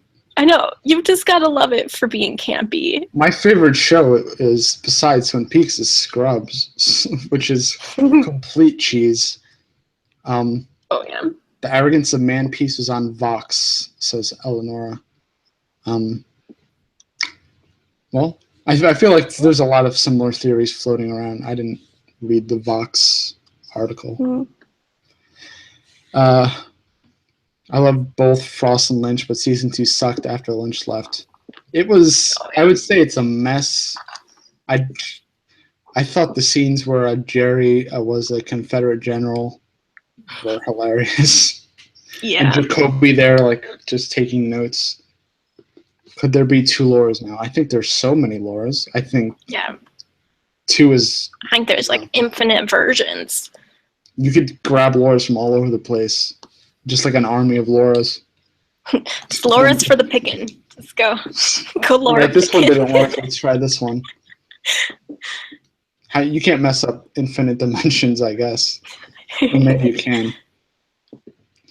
Toll Patrol says, can they even see these comments? I'm reading these comments. It's just, I'm reading all these comments. Wills thinks the chance of season 4 is pretty much next to none. I don't know. I think they're playing it by ear. Yeah, I think they don't even know. They probably don't. I think there was a feeling of finality to this. There's people say that it did leave off at a cliffhanger. It didn't. I think, depending what your theory is, it's either is or isn't a cliffhanger. If you think he's going in a loop, then sure. That's the end. But if you think that Cooper has a chance to break that loop by going outside of it, then that's a cliffhanger. So I think it's just however you see it. So let's see I wonder how Lynch and Mark Frost see it. So I think we could have said that about season 2 back in the day. Like, but who knows? I think season 2. Well, yeah, season 2. That was on ABC, so that was like, yeah, let's try to get another season. Let's try to do. Now Lynch is like, well, now you come to me if you want this. He has that power now. He didn't back then. it's a little bit of a power move, I think. Oh yeah. It's interesting. I think there are 2 Lauras and 2 Dianes. I think there's a lot. I think the whole duality thing, it's there, but I think it's just infinite at this point. Oh, Katrina says, we absolutely get something different from it at different ages. I watched the original when it was broadcast.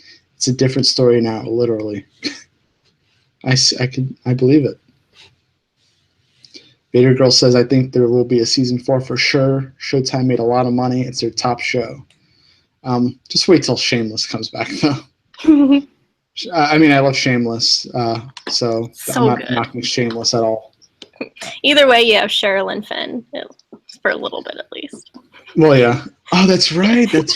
She was on that. So Audrey isn't immune to. She's been on this Showtime block before. I don't know if anybody else has, but Sheryl and Finn definitely has. I forgot about that. Oh man. Oi, Bob, here's me fist. I think that's funny. It can be funny. It doesn't have to be so serious, guys. Yeah. I know so much of it has been serious that we need some of these funny parts to kind of even it out a little bit. I mean, a lot of it was funny in the original series. Most of the Black Lodge scenes were kind of funny with people talking backwards, and the whole like the arm was. I thought it was funny. I didn't take it too seriously. Doing the dancing and you thought that like. You didn't think that dancing was supposed to be a little like funny and weird? You have the coffee that's like super thick coming out of his cup. I love it. Like and his reaction's like, you're allowed to laugh, guys. I promise. If you ever like listen to David Lynch's like him tell jokes and stuff, he has a sense of humor, and he's so funny. I mean, so much of this in the return, there's a lot of humor in it. A lot. We had Dougie. Yeah, Dougie. Like Dougie was there. Every moment was gold. The Mitchums. The Mitchum brothers, yes. It was in big part, in no small part, it was a comedy for most of the season. Mm-hmm. But I mean, I know people get very serious. I understand, guys. I'm not knocking you. I understand, but it's okay. It's okay. You'll go back and rewatch it and maybe feel a little bit better about it. Mike says, I'm not American, so not sure how your ratings and viewings work, but I heard it wasn't great. I think it did well here in the UK. I think the initial viewings, like the viewings on Showtime, were like in the sort of low to mid 100,000s, I believe. But the streaming numbers I remember reading were like almost 2 million an episode. I'm not sure in what time span that was, but again, you can't. I think as streaming services go too, Showtime won't have as much viewership as others. Mm-hmm. Like it's not. People don't have as many subscriptions as they would to HBO or watching Game of Thrones. Like it's not one of the ones people subscribe to as much. Yeah, Game of Thrones. HBO definitely has like the bigger subscription base. I mean, 16 million people watch Game of Thrones, like almost consistently around there. 10 to like, I don't know how many watch this finale. It'd be interesting to know how many people watch that finale. But I like Twin Peaks being a little bit in the niche. I mean, 2 million people is still a ton. Yeah, but it feels niche still. It feels very like inclusive, which I guess for show is not great, but it still gets numbers. I don't know. I'm not a TV exec. It makes our Twin Peaks community more fun, I guess. I don't know. Just the hardcore people here again. Yeah. I mean, we have 89 people here. Hey. 90. Somebody just came in. You should buy Laura's house, start a GoFundMe, a fan-run museum, and I don't know what that word is. That'd be cool. I don't know. It would have to be in somebody's name, I imagine. Buy it for the David Lynch Foundation, and then they use all the proceeds. I don't know why he doesn't do that. Buy the house. I guess because it's residential. You don't want like people. I don't know. There's probably a lot of reasons, but he just probably doesn't care. He's just like, I don't think he cares. Guys, I'm too cool for school. I don't need this house. As long as he could film in it whenever he gets a new idea, if he does, he's probably fine. As long as they don't knock it down, that would be so sad. Oh my gosh. Somebody's coming back with this lemniscate thing, the infinity sign. It means garland of flowers. Garland. Yeah. They used to celebrate a victor after a fight. Interesting. I don't know if you were here, Joss, before, but I made a point that it was like an 8 rather than sideways, where we usually see, like how we usually see it. And it kind of looks like an hourglass when it's the other way. I don't know if that means anything, but Vader Girl says Showtime has no other good shows. Watch Shameless. Shameless is so good. I love Shameless. I don't really watch anything else on Showtime, but now I guess Shameless and Twin Peaks. Ben says I only subscribed to Showtime for Twin Peaks, and I immediately canceled it. My hope is that if enough others do the same, Showtime will see there's an interest for Twin Peaks at least. I mean, I guess. I mean, I don't know how easy or hard it is to subscribe and unsubscribe from Showtime, but I'm sure if there's a bump, they'll notice it. They noticed the bump when it went up, so I'm sure if they'll notice it if it goes down. Oh yeah. Joss also says the garland surrounded the head, crossing the heart region and lower loop around the lower part of the body. The garland surrounded the head, crossed the heart region and lower loop around the lower part of the body.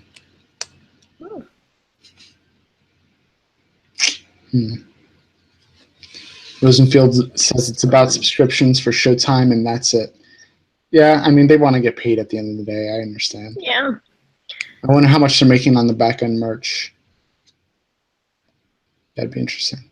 Probably a I lot. mean, I wonder, the Blu-ray isn't even out yet, so they might wait even till that to start talks. So we'll see. And the fan base is going to be here. Like, we're not going to disappear. Yeah. So they could take their time. I don't like to say that, but they could take their time. I'll be here, just waiting. Oh, yeah. I mean, these videos are probably not going to stop for a while, so we might still be talking about it by the time they announce a new thing, if they do. Joss says in numerology, the number 8 is a symbol for harmony, totality, and perfection. The number is a structuring and restructuring justice. I like that. Structuring and restructuring justice. That's good. What word did he use here? The number is structure rational. Structure rational. I haven't heard that word before. Structure rational. That's a cool word. And restructuring justice. That's what I mean. It like you want to think it's infinity, but is it? I don't know. Is it just about structuring and restructuring? It's about maybe that's what it is.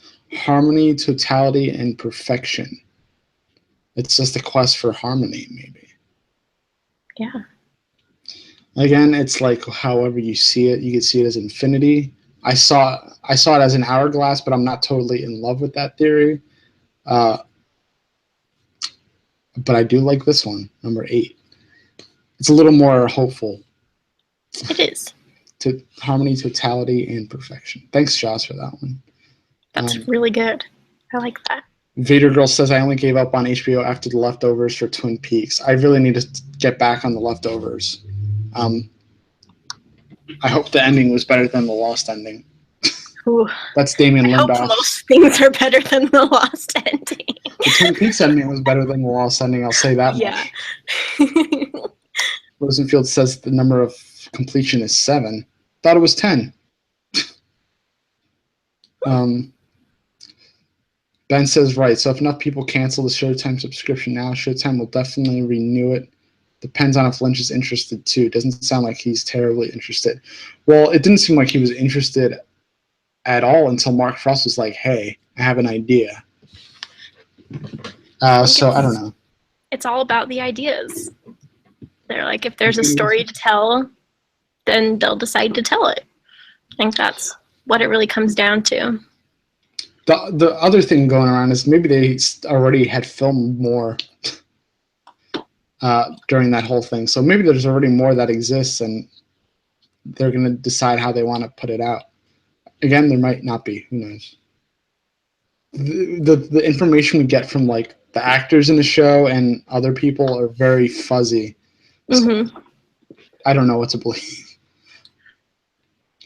Imagine what it must have been like to be in the Palmer house during filming and Laura Palmer's outside your house doing that scream. There was actually like leaked TMZ footage from like 2014 or 15 of that scene. So I've seen that scene. I saw that scene a long time ago. I didn't know what it was though. Yeah. I'm glad I didn't see it before. Did you know about this? No. Yeah. Only like after the finale did I actually read about the TMZ footage and stuff, and I was like, okay, I'm glad I stayed away from that. I'm so upset that was the finale. I thought that was going to happen halfway through. I'm like, is this... But it's not what I thought, so it wasn't totally a spoiler. Ugh. Nothing was what we thought. Yeah, I mean, it spoiled a little bit, but not... No. I don't know if they filmed the scream part. I don't remember that. I just remember seeing them go up the steps. I remember seeing him reach for her hand and then go up the steps. That's the only thing from the video I remember. 100 Z-Mat said, you guys don't like Ray Donovan? I haven't watched it, so I can't... Me neither. Jennifer says, my prayer is a song. Thanks, Jennifer. The sex scene was so uncomfortable. I think it was supposed to be. They were transforming. Diane was becoming very sad that she was beginning to forget, I think. And I think neither of them was having sex with the person they thought they were having sex with.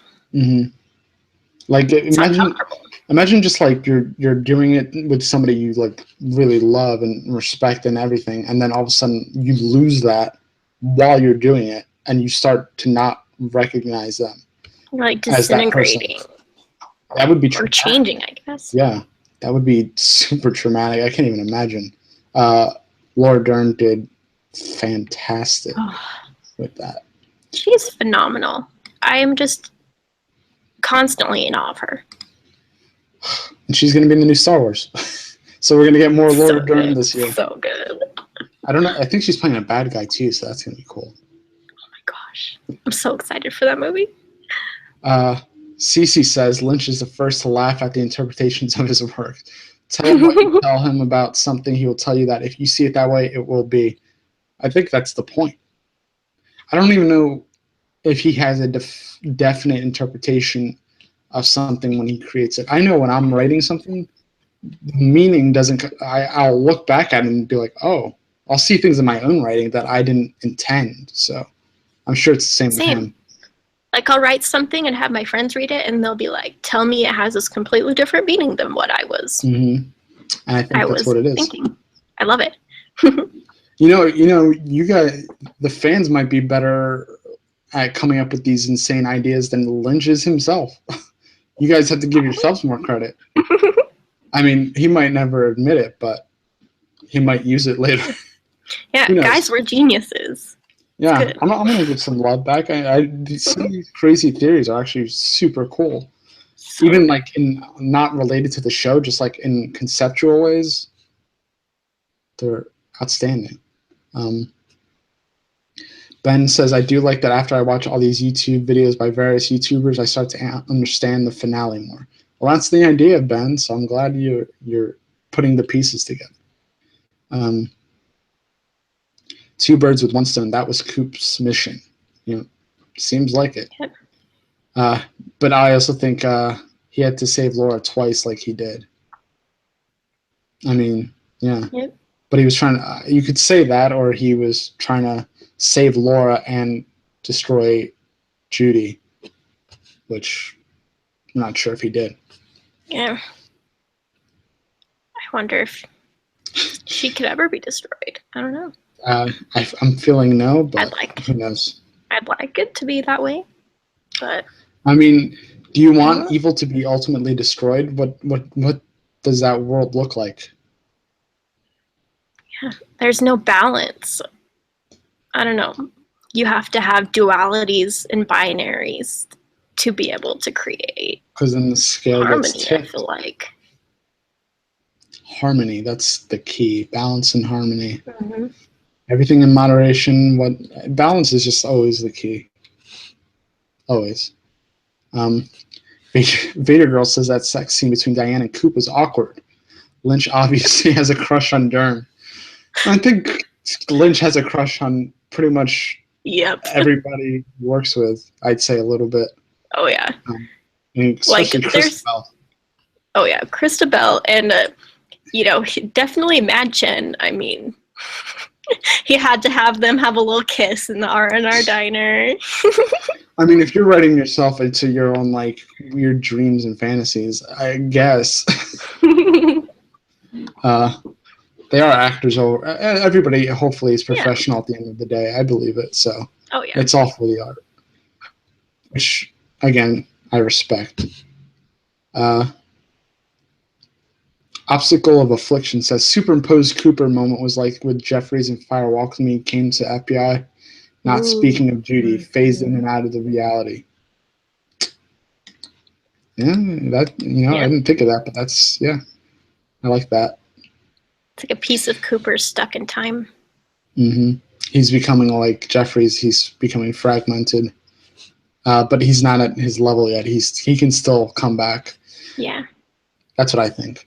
Do you think if you get fragmented in time too many times that you cease to exist? I guess that's probably exactly what happened. Maybe that's what's happening. Maybe because maybe there is a loop, and because he keeps doing that, he becomes lesser and lesser every time. Yes. And more, he's being stretched too thin, and there are pieces of him all over the place. Threads getting cut. Yep. The thread will be torn, Mr. Palmer. Oh my goodness. And literally, Cooper, the thread of his existence. Mm-hmm. I like that we're figuring things out along the way. I know, we're just 100 Z Mad says Lynch does not give a two fucks what people think, which I should respect. Shoot.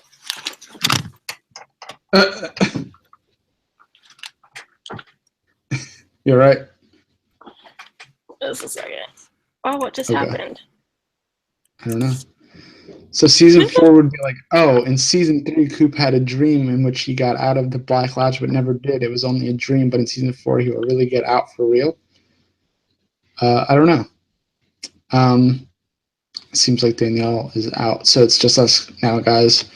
I don't know. Black Lodge but never did. I think he's out of the Black Lodge. I wouldn't say that. I agree, Ben. She kept covering his eyes. When the twilight is gone. Where was that? I know I'm going through the chat kind of slowly here, guys, but I want to read everybody's comments because it's so interesting. Wow, I'm like really far back. I'm back. Danielle returned. The return. The return, Danielle, the return. Wow, I lost my place in the chat, and there's so much. I think I'm going to have to jump ahead, guys, and start fresh with the newer chat, and then maybe work my way back up. Jeremy is going to the State Lodge. Now I'm all messed up. Jeffries said, "Do you know who that is there?" So who is it? Okay, this line I'm having issues with because at first I thought he was talking about Doppel Cooper, like this is Doppel Cooper. Who do you think that is there? And now I'm thinking maybe Jeffries doesn't actually know, and he calls it that. In the original version, he says, "Who do you think this is there?" And they switched it to that. So Cooper is like an entity or something. Maybe he becomes an entity. Maybe that's how you become an entity, like Mike and Bob did. They lose their humanity and don't become. They that's what it is. Oh. They get consumed by whatever thing, whether it's like, I guess it's just like the thing that consumes them, and it just, I don't know. It's terrible.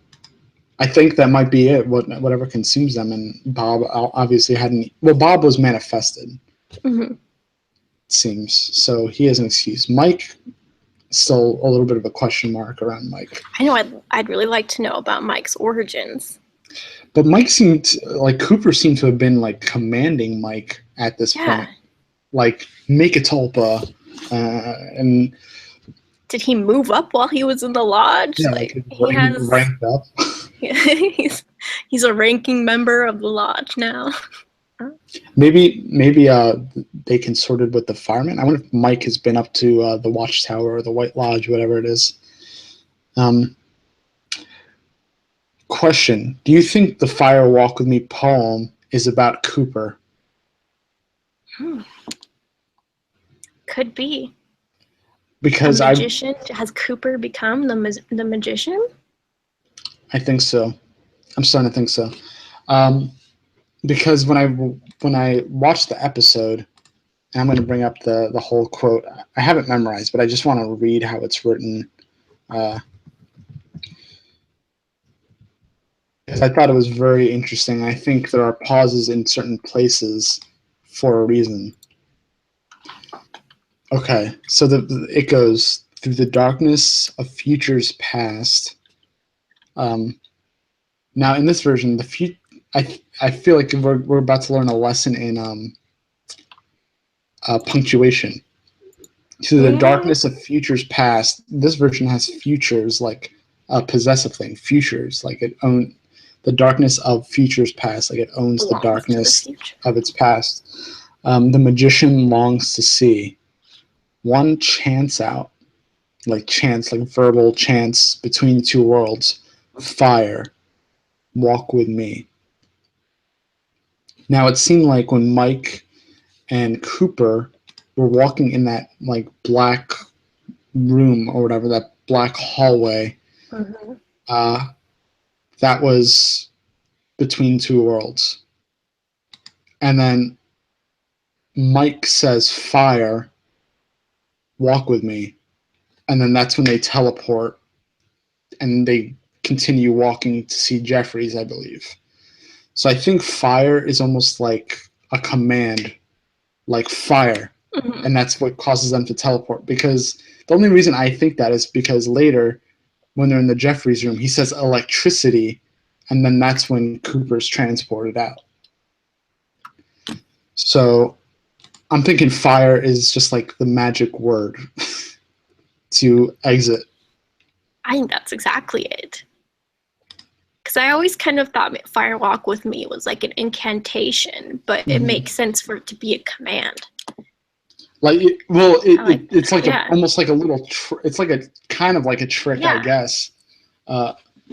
Fire, walk with me. So, I like that.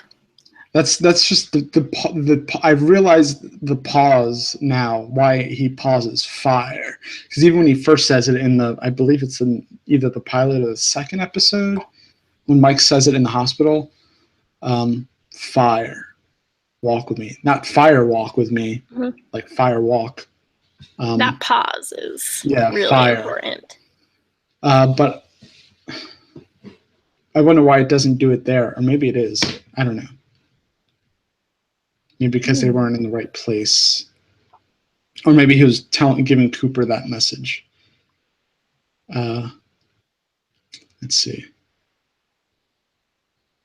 All conditioned things are impermanent, Buddha, says Ian.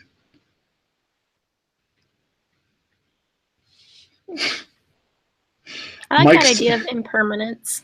It really fits. Nothing is permanent. Everything can change. all conditioned things are impermanent. There's definitely a lot of Tibetan Buddhism things here. So much. A lot of physics too. Did you end up buying that Tibetan book? No, but I will soon. Then you'll have to make a video about it. Is it sick that I want to get into Buddhism because of Twin Peaks? That might be a point of sickness.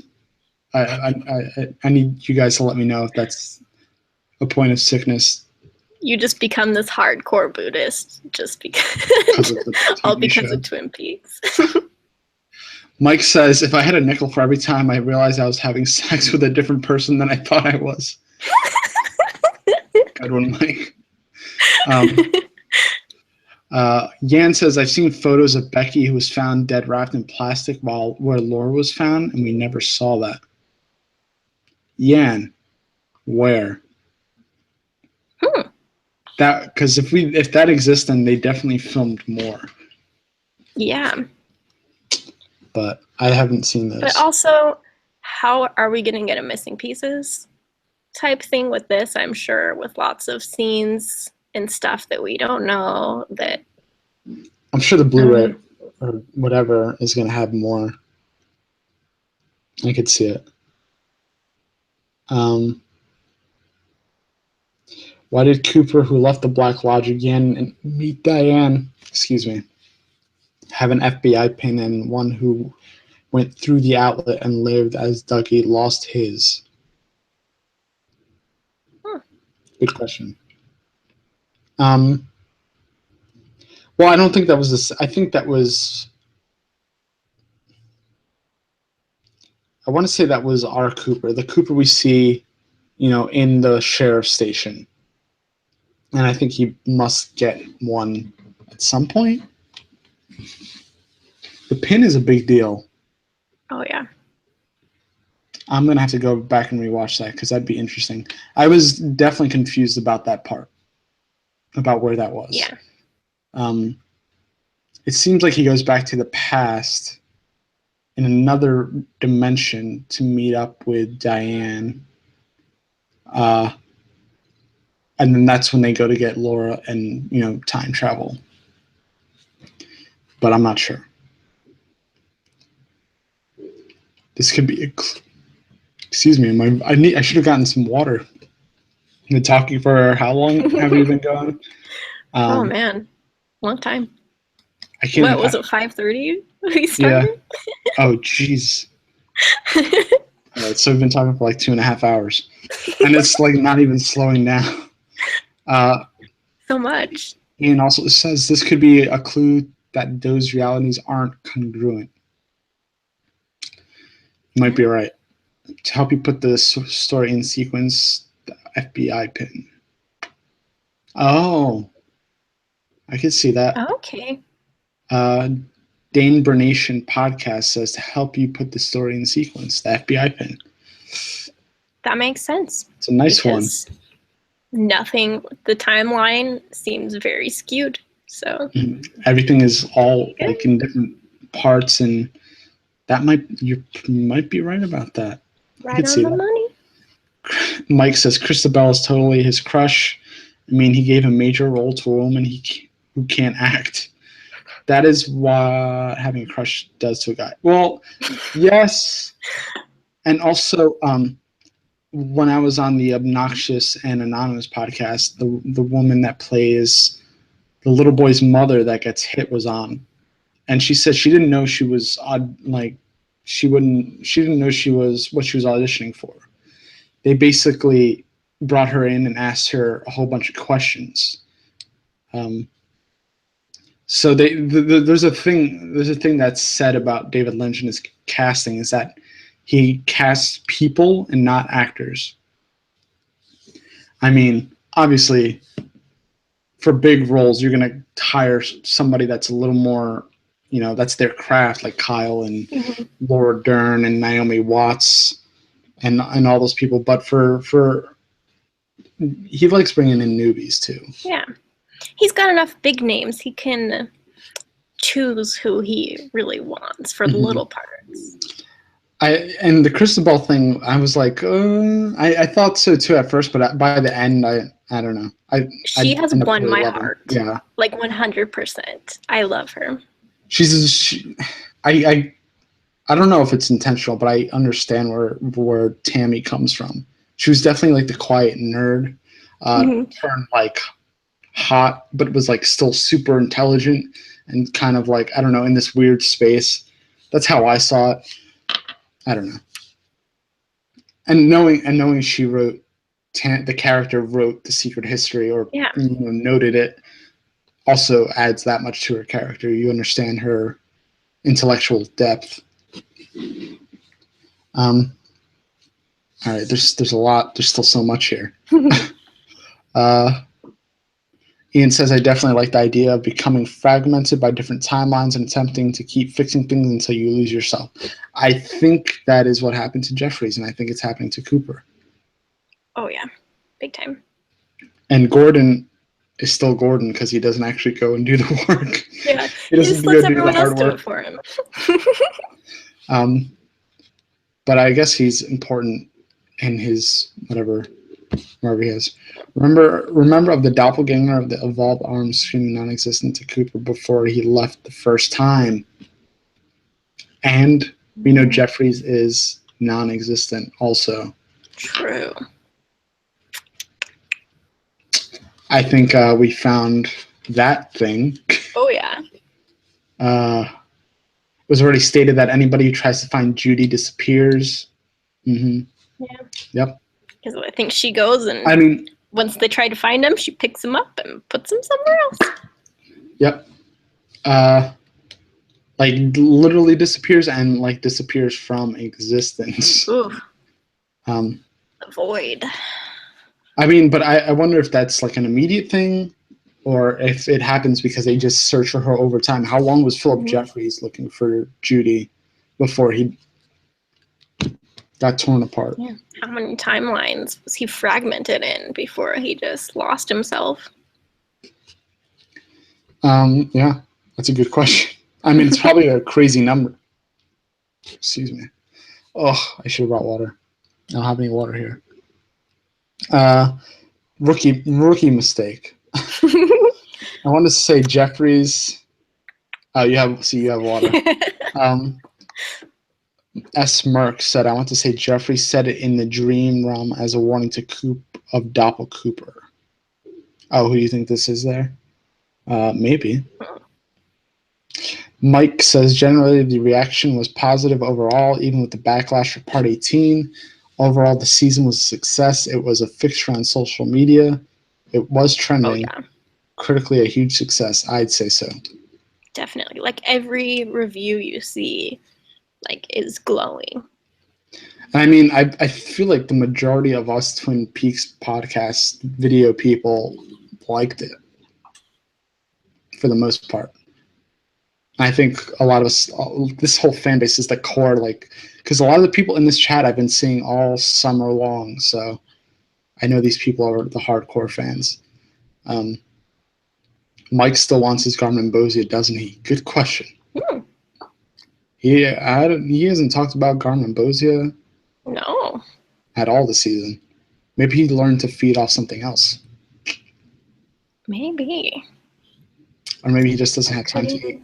Yeah, maybe he's just starving. Maybe he's anorexic Mike. He's like, I don't care. Maybe that's why he became a tree. So I don't know. The arm became a tree. Just live off of sunlight and oxygen. Electricity. Yeah, photosynthesis. He did have all that electricity going through him. That's true. So maybe he became that. He became electricity. Maybe Jeffries went to the future and knew Cooper is also Richard.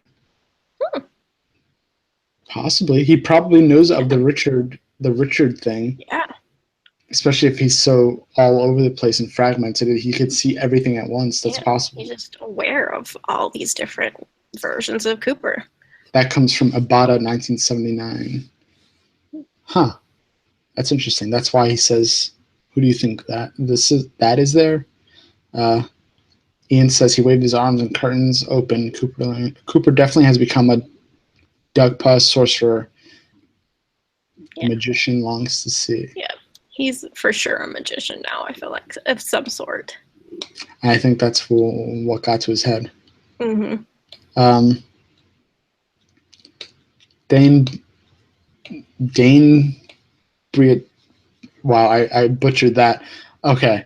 I'll just read the comment. That's why Bowie is a teapot. He went after Judy and now sort of doesn't exist, like Cole said. He's like liquid. He's just like, I don't know.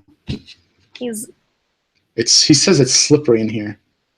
We've got evaporation and steam going on. I'm sure it's slippery in there. Condensation. It's slippery in here. Come on, Jeffries. Can't forget how, water works. 4021971 says, will there be Golden Globe and Emmy nominations for Twin Peaks? If there's not, there's going to be a riot. Yeah, it will be a damn shame if there isn't. Kyle MacLachlan, David Lynch himself. Yeah.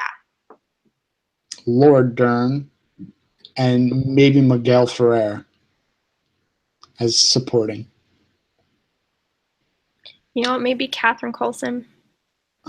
Like a posthumous thing. Yeah. I mean, it would be posthumous for Miguel, too. Yeah. Did I say posthumous? Wow. Posthumous, yes. It's like one of those things that's like where you read it and you like know that it's wrong, but you keep like you know what it is. You read it right, but just say it wrong anyway. Yeah, I'd love to see them win some awards. I think they deserve it. Yeah, and Kyle is playing like multiple people, like so much acting skill to be able to. He's so good. He deserves it too. He really does. I mean, and I think it'll launch him as a very. The problem with a lot of these actors, we haven't seen them in very big roles. Mm-hmm. And I think if they start winning awards, they're going to be very much coveted again. So. Because really, outside of Twin Peaks, everything I've seen Kyle in has been kind of more on the humorous side, or kind of cheesy. How I Met Your Mother, yeah, like How I Met Your Mother, Sex and the City, Portlandia. I mean, it. You know what it is, especially for the comedy. It's like taking Dale Cooper and like just making him a little wackier, like he's like the crazy uncle or something. Yeah. Because in Portlandia, he's kind of Dale Cooper a little bit, just like Dale Cooper grew up in Portland and didn't join the FBI. Yes. Because which I still have to read, but I have to read the biography of Dale Cooper because I think there's probably a lot of golden nuggets in there. Oh yeah. But to buy the actual physical copy, it's like going for $100-something on eBay and Amazon. But the PDF exists online. Ooh, I need to go read that. I wanted to print it out. Make my own bound book. Katrina says, I love that Miguel was still sassy. Carsick! I forgot about that scene. That was a good scene. See, the season was funny. Yes. Fuck you, mother. Gene Kelly, motherfucker. That was the best. That's going to be, if they do it like a little memorial during the Emmys, I want that to be the tagline. Miguel. Leah says, yes, Jumping Man is so scary. But the thing is, they are all from the first seasons, and from Fire Walk With Me, those were truly genius. Okay, so the Jumping Man. When Cooper enters the convenience store, the Jumping Man comes running down the stairs. Do you remember that? Oh, yeah. What the hell was that about? What was that? And it seemed like he was only like half there because it was kind of like translucent. Yeah, it was like blurred. And so it was like, is he only like partly there, like in a fragment coming through, or? It seemed like he was super anxious. Yeah. Like I felt that I think that's what was trying to happen, like the anxiety of it. It's like you're getting the anxiety of like the horrors of what's about to happen. And do you think you think he's the thing inside Sarah, because there was that whole thing with like Sarah's face being over him. Yeah. Interesting. So it could be. Unless he's like some sort of like weird, like sort of like a messenger in between. Mm-hmm. Like, I don't know, like just like he's a messenger to Judy if Judy is the thing inside Sarah. And it's like, oh my God, Cooper's like inside the he's here. It's like shit's about to go down. I got that sense of urgency, so I'm not sure. Yeah. Ben says he was getting out of Dodge. Maybe he was just running away. Maybe he was scared. Maybe I mean, it definitely seemed like he was scared, but Jumping Man wasn't jumping anymore. He was running for. He was running for his life. Cooper came through those doors, and he was like, "No, I'm out. Peace. I'm out." Let's see. Somebody says Albert wasn't as sassy and sarcastic as he was in the original. Yeah, I think that's because Miguel was already dealing with his throat cancer, so they couldn't give him too much. They couldn't strain him too much, and, which is sad. But and just Albert himself was older. All of his friend has been gone for 25 years. He's seen some hellish shit. Like, that would harden you and maybe make you a little less sassy. Yeah, you guys got to remember, these the people that haven't been in the Black Lodge have aged and had lives since, and they've been doing Blue Rose stuff probably since like Cooper has been in there. So he's just tired and older, and then also actually Miguel being sick. Yeah. Just between like him and then Catherine both being in the process of dying while they're also on screen, and it's heart-wrenching to watch. That shows you, that's a good example of the respect and the trust people have for Lynch's work and vision. I don't know any I'm sure there are, but I don't know any other directors people would be on their last couple months or weeks and say, I'm going to be in this, I'm dying, but I'm going to be in your I'm going to be a part of this, even though I won't be able to be here to see it. Yeah, I want to live on in this. I think Catherine Coulson actually has like a log impression on her. It's fantastic. Capto says in electronics and particularly computing, my mouth is so dry.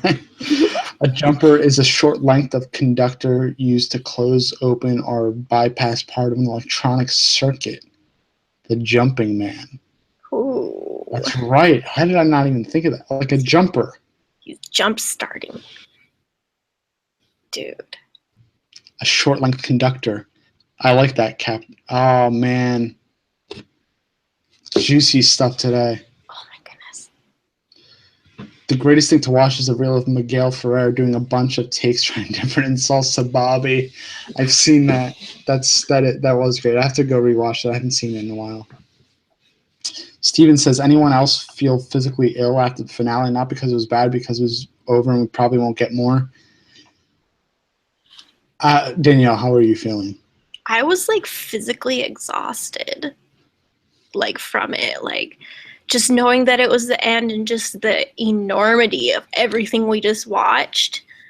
I was my brain felt like it melted, but I still couldn't stop thinking about it. I haven't been able to stop thinking about it since I watched it. I know. Look, we're here right now. It's going on almost 3 hours. Yeah. So, yeah, I mean, I was doing streams. I streamed for almost 8 hours that day.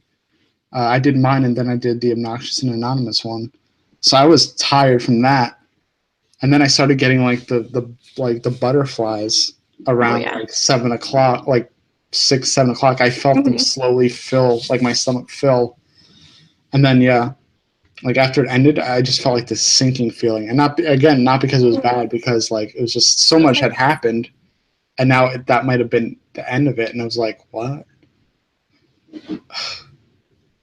And then if you saw my review, you see my reaction. that was like 10 minutes after it ended. So Yeah. if you want to know how I felt, you can just see that first. You have just the raw Joey. That's why I was like, I have to do this video now because I need to capture this moment. Maybe there was a written ending. Editing changed it. Maybe Kyle does know more. I think I think there's more. I think there's something more. I think everybody's full of crap, and I mean that in the nicest way. I feel like there's not I feel like the complete idea isn't complete yet. Yeah. It feels like there's like a little thing hanging off the end. That might be the final part dossier. On the end of where we just need that little part outside of the infinity sign. We gotta find it. That little ball or marble, whatever. Joss said your first reaction was hilarious. Yeah, I was a little goofy in that. I actually cut a part out where I called the dwellers of the lodge morons. I literally I was just so upset. I was like insulting them, and the thing is I uploaded that one, and then I was like, no, I have to cut that out. That's too much. I have a blooper though. So Philip says you're the one in denial, Joey. Denial of what? I don't understand what I'm in denial of. Denabrian Nation. That's what I was trying to say before. Says now that it's over, it does really end and fit every other thing Lynch has done. Ends with a gut punch and a mystery. I think a gut punch, but then again, you have to go over it, and it feels different after you rewatch it. If you don't feel like you've initially been gut punched after watching a finale or ending of a David Lynch work, is it really a David Lynch? Yeah, I'd be worried if I didn't. Although at the end of Elephant Man, I didn't feel gut punched. I just felt. I don't know have you seen Elephant Man? That's one that I haven't seen yet. Watch that one. So good. John Hurt. R.I.P. John Hurt. I love John Hurt. Wow, I'm blanking on his name. I'll think of it. Anthony Hopkins. There we go. Do you want to hear the funniest story about the first time I watched Eraserhead? Go ahead. I was watching it on Hulu. I didn't own it yet. And I immediately went into full screen, and there was no image, but there was sound. So I just assumed that's how it was for like 5 minutes. I was like, wow, David Lynch trying to heighten our senses of film without having imagery and like for 5 minutes. And then I was like, no. I don't know what that says about your impression of David Lynch. Oh yeah, I'm gonna roll with this 5 minutes of sounds. Yeah, I'm like, it's David Lynch. I'm sure this is there's something. There's a reason for this.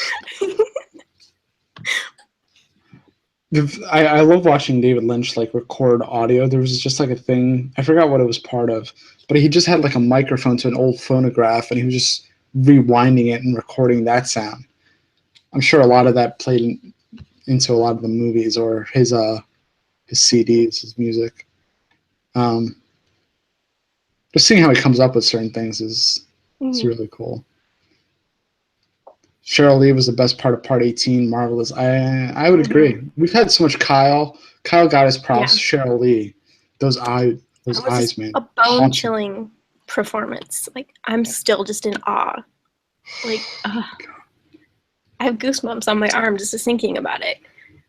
I see her eyes in my burnt onto my brain, and it's just like. And now that she's older, nothing against Sheryl Lee, but like I know there was makeup to make her look a little bit like. I know she doesn't look that old, but I don't know. It just works now so well that she's older.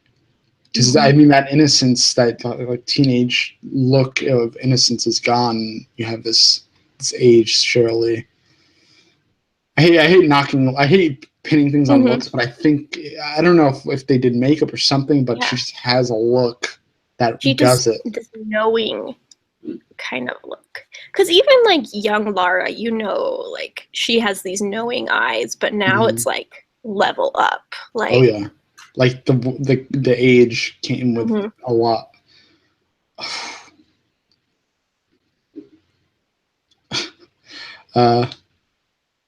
Let's see. Philip really wants me to get to terms with it being the end. I'm fine if it's the end. I'm not in denial that it's the end. I think it could be the end, but I honestly don't know what to believe. At the end of the day, I don't know what to believe. And it's not really the end. We have a final dossier. So, I don't know. It's like at this point, I'm content with it being like, you know, the end of like the series. But if there's more, I'm not gonna fight it. I'm gonna take it. I'm gonna love it. I just I just like going through all this. This is the fun part. This is like I was betting on another cliffhanger, and again, it's depending on who you ask, but we kind of got one. So, as Smirk said, it was good to watch my in regards to my reaction video. I guess it made people feel a little bit better that they're not the only ones that get that stressed out about the show. You're just, it literally like kills you. You're dead. I felt like emptiness, like all this like excitement too. Yes. And I still do. Like, this is great. Katrina says, "Oh, she cried hard when Laura screamed and then took a deep breath and was like, okay, we have to talk about this right now." and we did. A lot of us did. All the shows are better with the rewatches. The finale, the impression, the feeling I got after watching it the second time was far different. There was less of that tension that this is like the last thing we might ever see. And now I could just look at it and process it and take it as it is, and now run with it. So, okay, so there are just infinite Dales going around and throughout the infinite timelines and trying to save the infinite Lauras. I don't know. I guess if you're doing multiverse theory, I think there's just this kind of like loop happening where things are a little different each time. But I guess that is separate dimensions. I don't know. Yeah. I guess it kind of depends on which idea of like multi-dimension all things you subscribe to. That's English, right? There we go. There you go. This webcam is still sort of new. What do you think about that? I think it looks good. What do you think about the infinite Dales? You're talking about your webcam. I don't know. Definitely there are lots of different theories you could be subscribing to, but I think it's just a little bit different every time. Like, there's definitely infinite, just multiple Dales trying to fix people, but it just sets off. Do you think, okay, so playing with this idea, do you think it's not always Dale? Like, we have Richard. So it's true. But Dale jumped into Richard. So I'm wondering if there's only like maybe a handful of actual like FBI agent Dales. Yeah. But there's different Richard types. Like, lots of them. Yeah, like there's not always like the FBI agent Dale, but there's the Richards, who are like probably the more, I don't know, average Joe type person. Yeah. So maybe all the Coopers, all the FBI agents are going out and doing this. So I don't know if it's infinite. I guess it would be infinite. Infinite has no end, so maybe there is infinite special agent Dale Coopers trying to get into the other infinities of like the Richards. I think we're going a little too abstract. Maybe a few different magicians who are trying to. Oh, there's also that, yeah. Like different magician Dales. Like only a few of them are in tune to the magic to be able to recognize that they want to try and change something. Possibly. I don't know. I mean, they say if you like just any small thing can create another parrot like another. I don't know. We're getting into like a whole other down the rabbit hole. Yeah, can of worms. Let's see, I'm going to jump down a little bit. Josh says, wouldn't David Lynch have a great laugh knowing that someone in Holland at 4 a.m. is watching two of you chatting just to find some comfort while processing the... I think he'd probably laugh, but I think, from what I hear, David Lynch gets it, and he'd probably love it, I think. He'd laugh, but I think he'd be into it. He'd laugh, and then he'd go off and make a wooden table. I was this close to buying some of his furniture, but I was like, do I need that? The answer was yes, but can I afford that was the real answer. That's, the real deciding factor. The struggle. 100 ZMAD said, yeah, love Sheryl. Laura, happy she's alive. Me too. I know she had a hard time a couple years ago, some medical trouble. So it's cosmic, like David Lynch says. I'm glad we got to see her.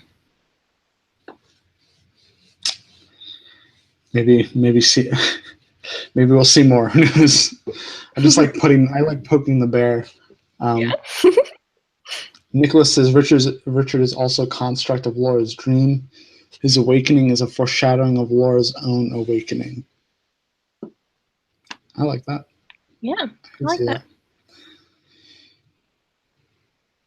Dane says, episode 1, Old Coop, no pain in black and white with the fireman. That's right up front. In the end of Twin Peaks, Del Coop is an interdimensional Bodhisattva now? I'm having a hard time with language today. I definitely didn't pronounce that right, but Leland is the dreamer, maybe. Find Laura. I think Leland is in the lodge. The Leland thing is what kicks me, because the Leland we see in the lodge is I've been thinking about this. Oh, you have a theory? I think that he too wanted to save Laura.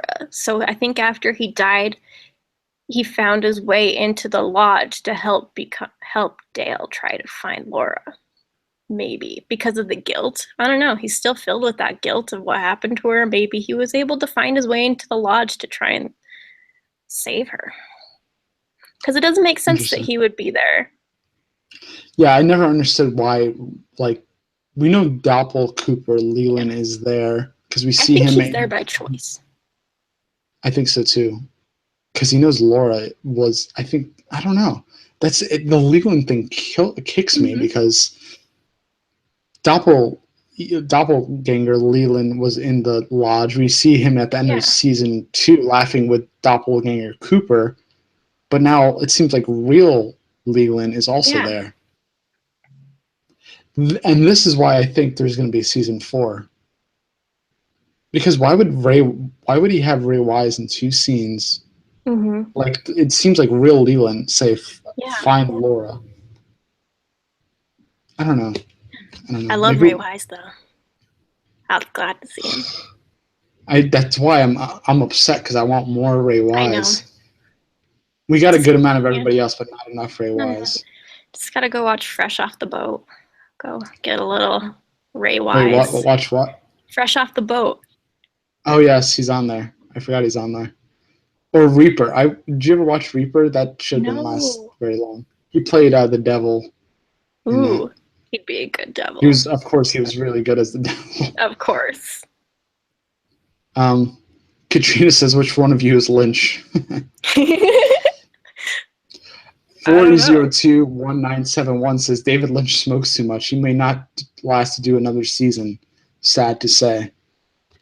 I don't know. Sometimes there are those old guys who smoked their whole lives and are just fine. Like my grandpa, has smoked since he was 13, and he's just like the healthiest dude you've ever seen in your life. And I'm like, how? My dad actually goes to the doctor and he gets checkups, and he's like, "Do you smoke?" And the doctors get upset because it's like, "Yeah, but you're okay, you're fine." It's like, I don't understand what that is. It's like a slap into the face to everyone else who gets unhealthy. Yeah, it's almost insulting. And the thing with Lynch too, he drinks excessive, and excessive is Oh putting it yeah. lightly, amount of coffee. And apparently he loves just sugar. Oh yeah. I forgot what story I read, but it's like something about, I think it was when he was working on Eraserhead. And I like posted he about this was, on Tumblr the other day. did you? Maybe that's Yeah. maybe that's where I And saw it. he was like, I was working on Eraserhead, and sometimes they can get really dreary, but I found that drinking copious amounts of sugar just lifts your spirits. So I would just go and That's have all this pie and coffee and milkshakes at Big Boy, and I'd feel so much better. oh man. Like he must be also a magician because Oh like yeah. I feel like if I do that now, I'll be like comatose. Yeah. And I'll be dreaming and living inside my dream. We're not. You know what? I don't even want to touch the Julie Cruz thing, to be honest. No. Sorry, guys. I don't. That's just drama that I don't care for. Yeah. Capto said, "I thought it is in our house now referred to a planet." Mm. I mean, yes, it could be in Laura's, the Palmer house. Could be in the Watchtower, White Lodge, whatever it is. I don't know. Leah says, I think Lynch is disrespectful to all the viewers and to all those countless actors whose storylines are just left hanging.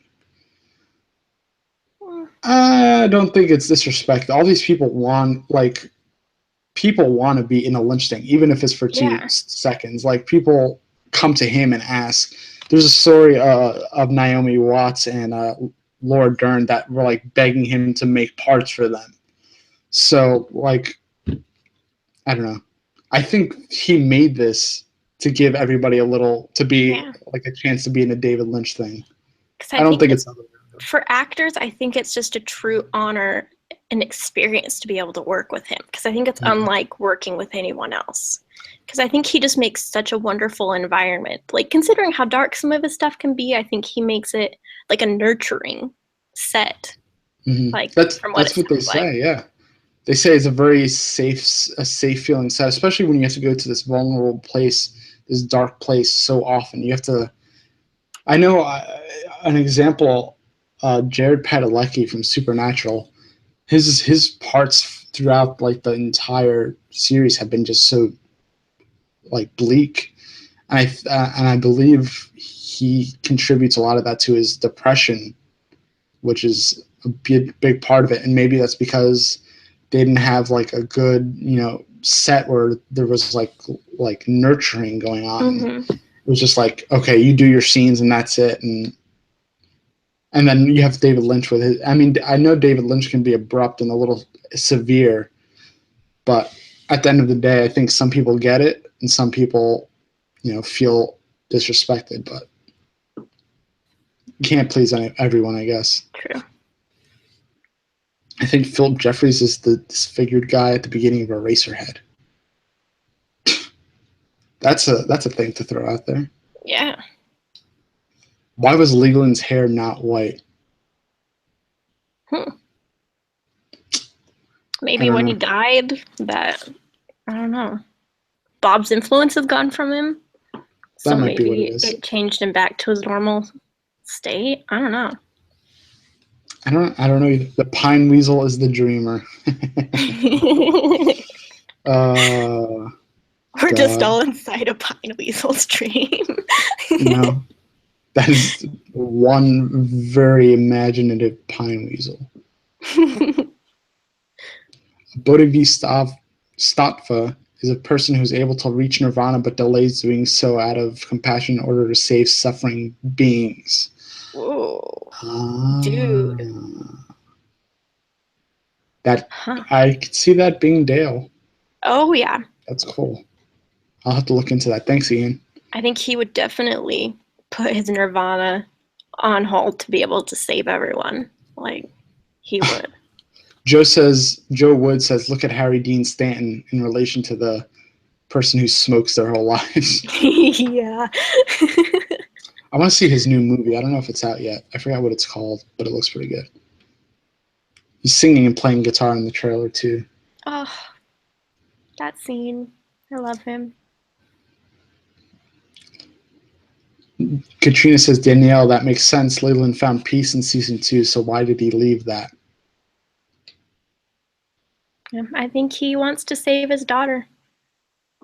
Got that paternal. He just imagine doing all those terrible things. The guilt.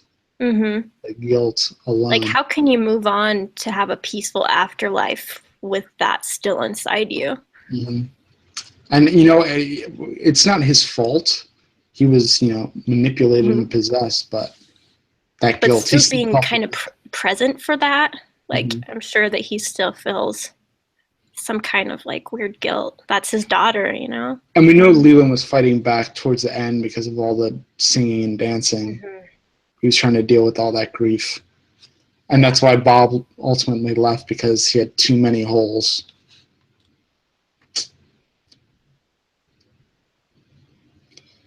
Joe says, Leah, all those actors and actresses trust him. Yeah, he's going to give them all work soon. Yes, there will be another season, dude. Yeah.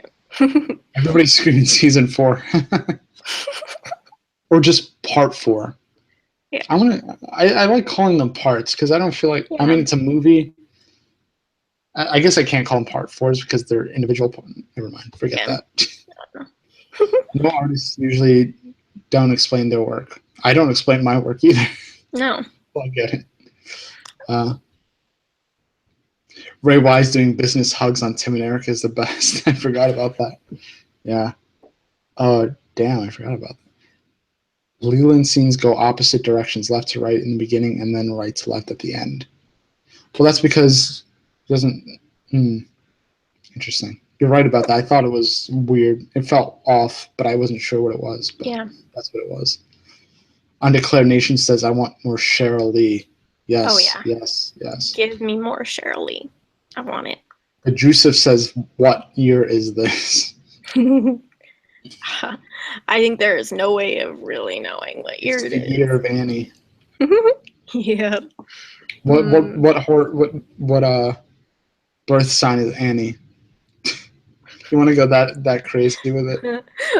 I don't think Annie is actually real. So I don't think she might not exist anymore.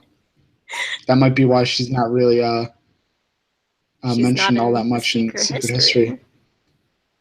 Norma, I also thought I read somewhere that Norma's parents are listed under different names than they are.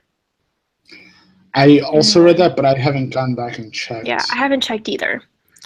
But that'd be interesting. But yeah, just little discrepancies. In this series, she says she doesn't have any family, so... Yeah.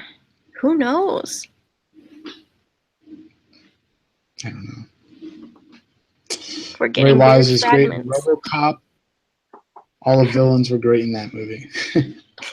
Ray Wise was also in an episode of Fargo last season. I need to watch Fargo. I need to watch the new season. Have you watched Elizabeth Winstead is in it too. Have you watched it? I haven't watched anything. Okay, you would love it. You've got aliens, you've got crime. It's so good. I probably would love it. I know I'll love it. That's why I'm scared of loving things too much because of what happens with this. It turns into obsessions. Happy ending is Dane says happy ending is hidden with that scream. Coop sets everything right in Twin Peaks and finds Laura and wakes her up from her limbo.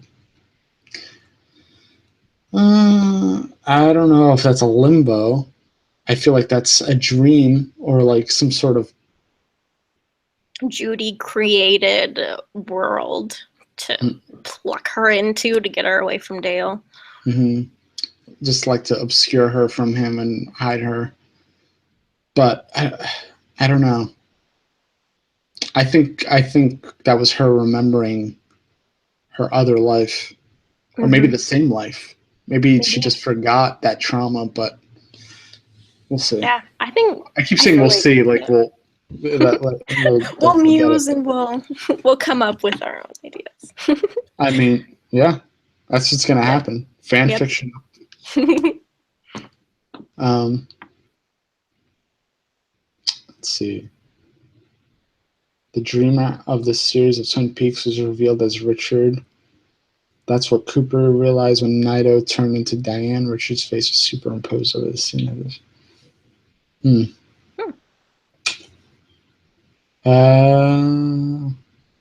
I'll think about that. Yeah, I'm not sure about that. It's not my thing, but I'll think about it. Her scream is her waking from limbo. Coop got her, then he goes back to the black and white place with the gramophone. Why would he go back after he already gets the clues, though? That's where I'm thinking he gets the clues when he's in a coma.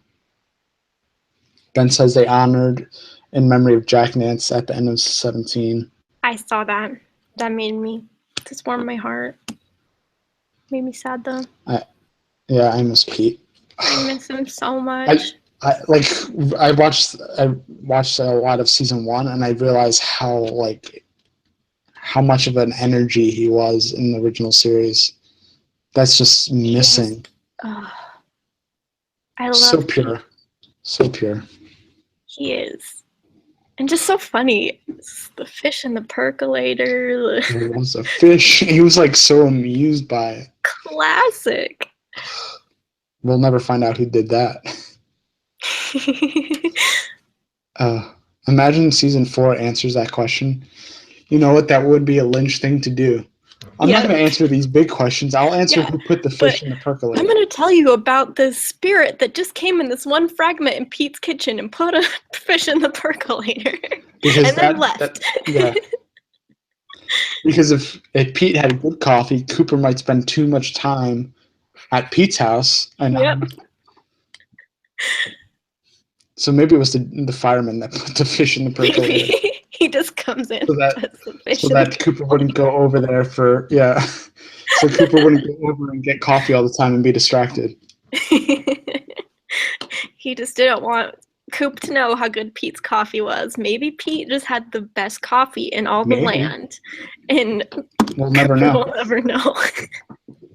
And that's a tragedy. Let's see. Quote from Joss: all things are an interchange for fire, and fire for all things, just like goods for gold and gold for goods. Maybe fire, when he says fire and fire walk with me, that's okay, I'm going to trade whatever the universe for a piece of me. Maybe. Perhaps dive in Heraclitus, ancient Greek philosopher famous for his view on the balanced struggle between opposite forces, being a kind of constant that essentially is all what life is. That's what I'm thinking. Yep. It's just a constant thing. Pushing one. It's just dualities. One gets ahead of the other. Yeah. It's like a wheel. They're all just trying to get ahead of each other, but in the end, it's the balance that one can't stop or else. Yeah. Because good isn't always pure. It's each have their own merits, I guess. Yeah. It's kind of like fire, there's good and bad fire. There's just going to be dualities on everything, on every level. Fire kills and can burn, but it also helps sustain life. It's just necessary. Yep. There are people screaming no season 4, and there are people screaming season 4. Nobody knows anything. Yeah. That's my. I'm just along for the ride, no matter what. Sure, there's a book. Yep. If we get more, sure. If we don't, sure. I bet 25 years ago, they didn't even think they were going to get a movie, and then when they got the movie, they didn't think they were going to get more. So, I'm not saying anything for sure. There's no absolute. Sith don't deal. Jedi don't deal in absolute. Only a Sith deals in absolutes. So all you guys are Siths. Mike says nobody knows anything. What are you talking about? Everybody knows everything. Thanks for the vote of confidence, right? We know everything. S. Merck says if there's more footage. Ooh. Poontang says I want a 3-hour movie. Guess maybe? I don't know. Kevin says balance of opposites, Taoism. Yeah. Mm-hmm. 4021971 says I know nothing and everything. Yeah. Yep. Dark energy. Dark energy is the link between all matter. That's what I learned at the Hayden Planetarium. It's probably the link between all matter, sort of. So that it's like an actual like tangible link. Again, I don't know the actual deep scientific details, but on the surface, that's what I got. The Buddhist understanding is that good and evil are innate, inseparable aspects of life. I'm learning that as I get older. What happened to the 119 lady? She's still there screaming. Overdosed. Probably overdosed. That poor little boy. I think the 119 lady and Janie E were like sort of the very distinct opposite. They lived across the street from each other. They both had a son. But Janie E was like this strong go-getter, and then you had this just across the street. I think that was sort of a commentary on like neighbors and nobody knows your neighbor, nobody knows what, like sort of that kind of thing. I don't know what goes on behind the curtain. Maybe Tulpa Dale will go over there and change her life. Maybe. I hope so. We'll go save that little dude. That's the thing. If you think the ending is so bleak, just imagine what Tulpa Dale is doing, having all the knowledge and like. Mm-hmm. He's probably doing some good stuff. I think he is. Rosenfield 10 says, hold on, what did he say? We became Tibetan experts this summer overusing the word tulpa. Yeah, we're all deep diving in Tibetan Buddhism. We're just like experts now. Like my university is gonna call me up and be like, Danielle, come give a guest lecture about tulpa. and Tibetan Buddhism and all this stuff. Okay, we'll start with the endless knot. Oh yeah. And just give them that and walk out of the classroom. This is your homework for the semester. Yep. Write an essay about what you think. Yep. With footnotes. Footnotes. And writing just tiny little footnote. Let's call it a dossier, why don't we? Yes. Over the summer, please write me a dossier about Tibetan Buddhism and tulpas, please. What? What the hell? Nicholas says Laura's the dreamer. We represent Richard and his quest within Laura's dream. I don't think it's ever going to be one. I think the dreams feed into each other. I just think it's just dreams all over the place. Yeah. I just think dreams and reality are going to be forever just endlessly linked. Like it's that endless knot again. Mm-hmm. Yeah. You guys have to look at the endless knot. That's what I think it is anyway. Yeah. And you notice how like on the endless knot, like some of it kind of looked like the symbol, like with the diamond and the wings coming out. It's like it's the owl cave. You could the owl cave. It looks like somebody like picked that out of there and just. Yep. But that's the weird part. It like they took the ears off, and then made that sort of like weird, like I don't know, thing, and then turned it into that 8. Okay, I thought that was kind of weird, but Tulpadale is having a blast in Sunny Jim's gym set. Oh yeah, you know that cool spotlight. Yeah. They are out there playing on that jungle gym every night, playing catch. Sunny Jim is finally gonna get the dad he always deserved and wanted, and if they all still exist, I don't know. I mean, they exist somewhere. Yeah. that timeline. Yeah, that's the thing. I don't know what, like, if you erase the one timeline, do you erase them all, or do you just erase a specific one? I want to know how that works. Or is Laura the one in all the timelines? So it doesn't matter which one they go to. Rosenfeld says we are all the dreamer. Yes. I agree. You're all the dreamer. Um, Or we're all just, David Lynch is the dreamer and we're all just living in his dream. And then also dreaming inside David Lynch's dream and it just feeds its forever dreaming. It's like the quote at the end of The Great Gatsby, kind of. That's how I see it. Mm-hmm. Yep. Is The Great Gatsby just a dream? Mm-hmm. Mm. Ian says, I'm hoping the book just gives basic info to tie together what we see. I hope it doesn't extend beyond what we don't. I'm happy with the ending, honestly. Me too. I think it's gonna... Yeah. Yeah. It's not as long. Right? No, it's gonna be shorter, I think. Yeah. I don't know how much shorter, but... I feel like I saw on Amazon. Let me see how many pages it is. And I look it up. remember reading somewhere that it was supposed to be like about like all the supernatural kind of stuff. So maybe this after Tammy finds out about Tulpa, she does like a deep dive into all that mythology.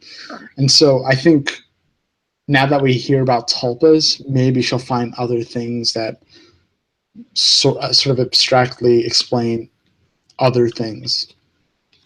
It's 160 pages.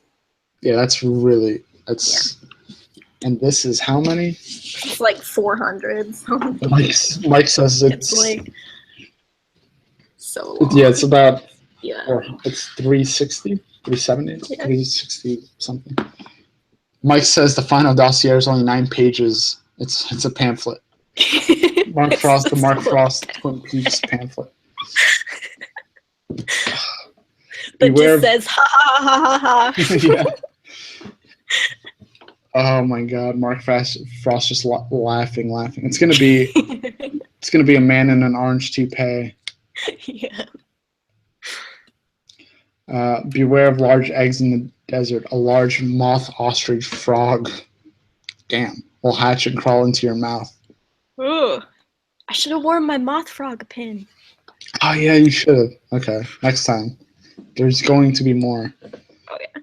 Why would there be a mirror in Audrey's white room? I read a thing. I don't know that the mirror.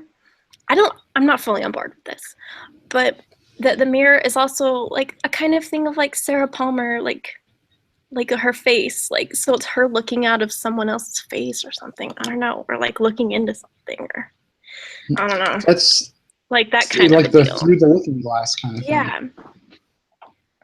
Because I don't think people were saying she was in a coma, but I don't think she was in. Who wakes up in a coma sitting up or standing up? Yeah. I don't think she's in a coma. I think she was in like a dream state or like trance or something. I think she's in a trance or like in a hypnosis is what I'm kind of thinking. That like before that I was kind of thinking that maybe like Charlie was like the guy hypnotizing her, but then I got more into like Charlie being her shadow self, and we were talking about the dweller on the threshold kind of stuff. And he says something about crossing the threshold. Yeah. But then also Charlie, also a lot of it complements the Invitation to Love thing, the show in Twin Peaks. Yes. I saw images of that, and there's a dude named Chet in that kind of looks like Charlie with the glasses, and he's kind of like small looking. She's having like her own like soap opera.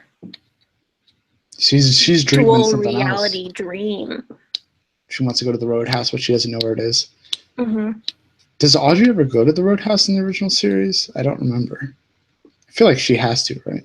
I feel like she probably did, but it wasn't like anything big. I don't know.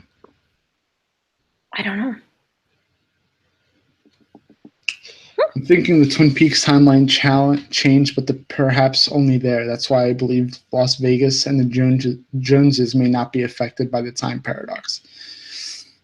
Yeah, because we didn't really see time skipping anywhere else, did we? No, it wouldn't surprise me if it was only in Twin Peaks, because Twin Peaks has this supernatural energy, like on every level, like just emanating, like in the air, that electricity, you know? I think All it's very specific, maybe. the aliens and the whole Project Blue Book thing, and the Milfords being connected to all. It's just like so much just focused there. I wouldn't be surprised if Twin Peaks is like some kind of just grand spaceship in disguise. Like maybe. I know that's way too out there. But it's like it was like Planet or something. Jamie says we're all stuck in Invitation to Love. Francisco says she's in a mental hospital. Maybe. I feel like that'd be too easy, but then he could put her in a mental hospital, but like I don't know, then blow it up, like just do something crazy with it. What's the significance of the same Platter song being played during the sex scene between Cooper and Diane? Radio station, if any. Maybe because they didn't want to pay for the rights to another song. But there probably is. I haven't looked at the lyrics. Puts them not like in a trance-like state, but somehow has some effect on their minds, like it did with everyone when the Woodsman came. Like it has like some kind of mind power. It's mind power. There might be some kind of magic in it or something. I don't know. Maybe there's like a frequency in the song that causes some kind of reaction. Because I guess Cooper falls asleep after it's done, right? Well, I guess that doesn't necessarily matter, but I don't know. I really don't have I have to look at the lyrics. I'm sure the lyrics are important. When the twilight is gone, and that's something is singing. That's all I remember. I remember it.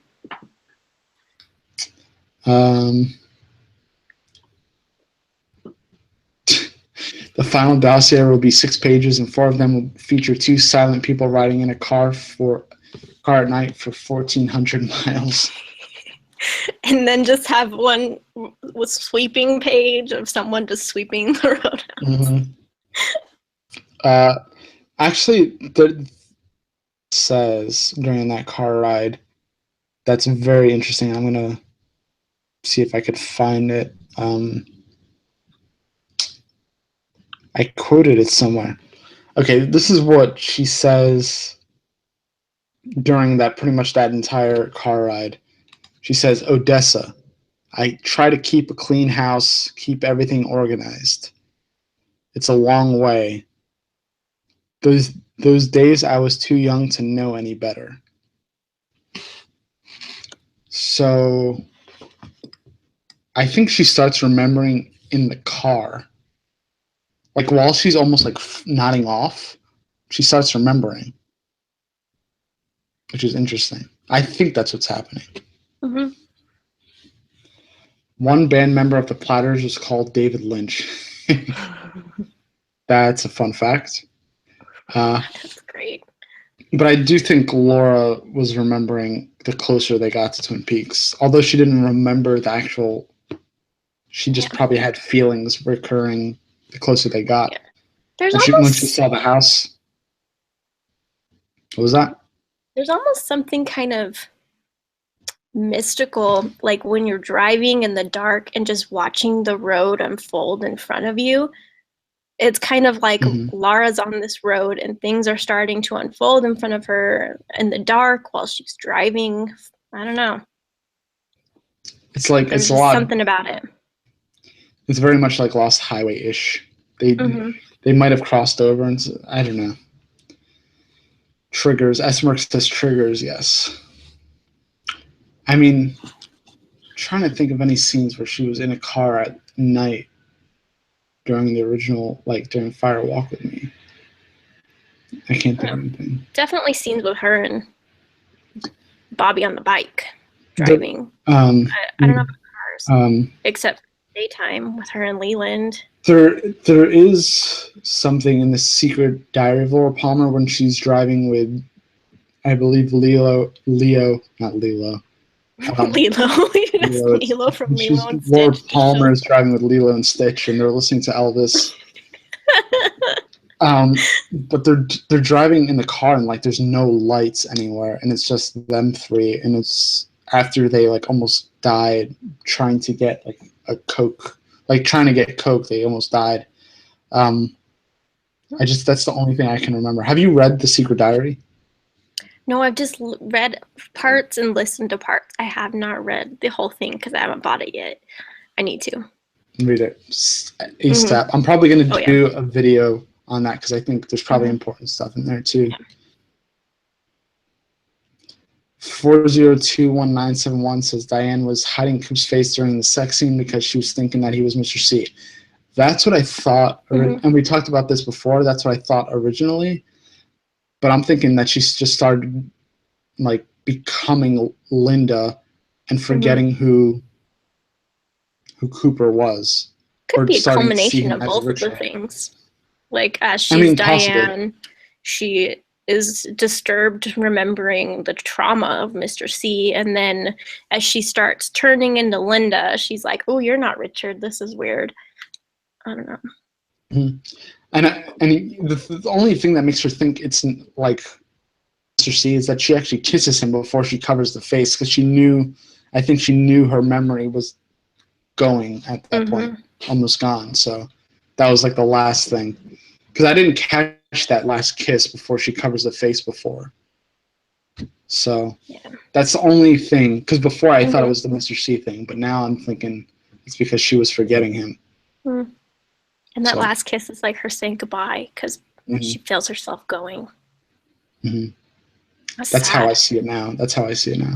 Yeah. Maybe watching it the third time, I'll see something else. Maybe if I listen to the lyrics of that song. But I don't know.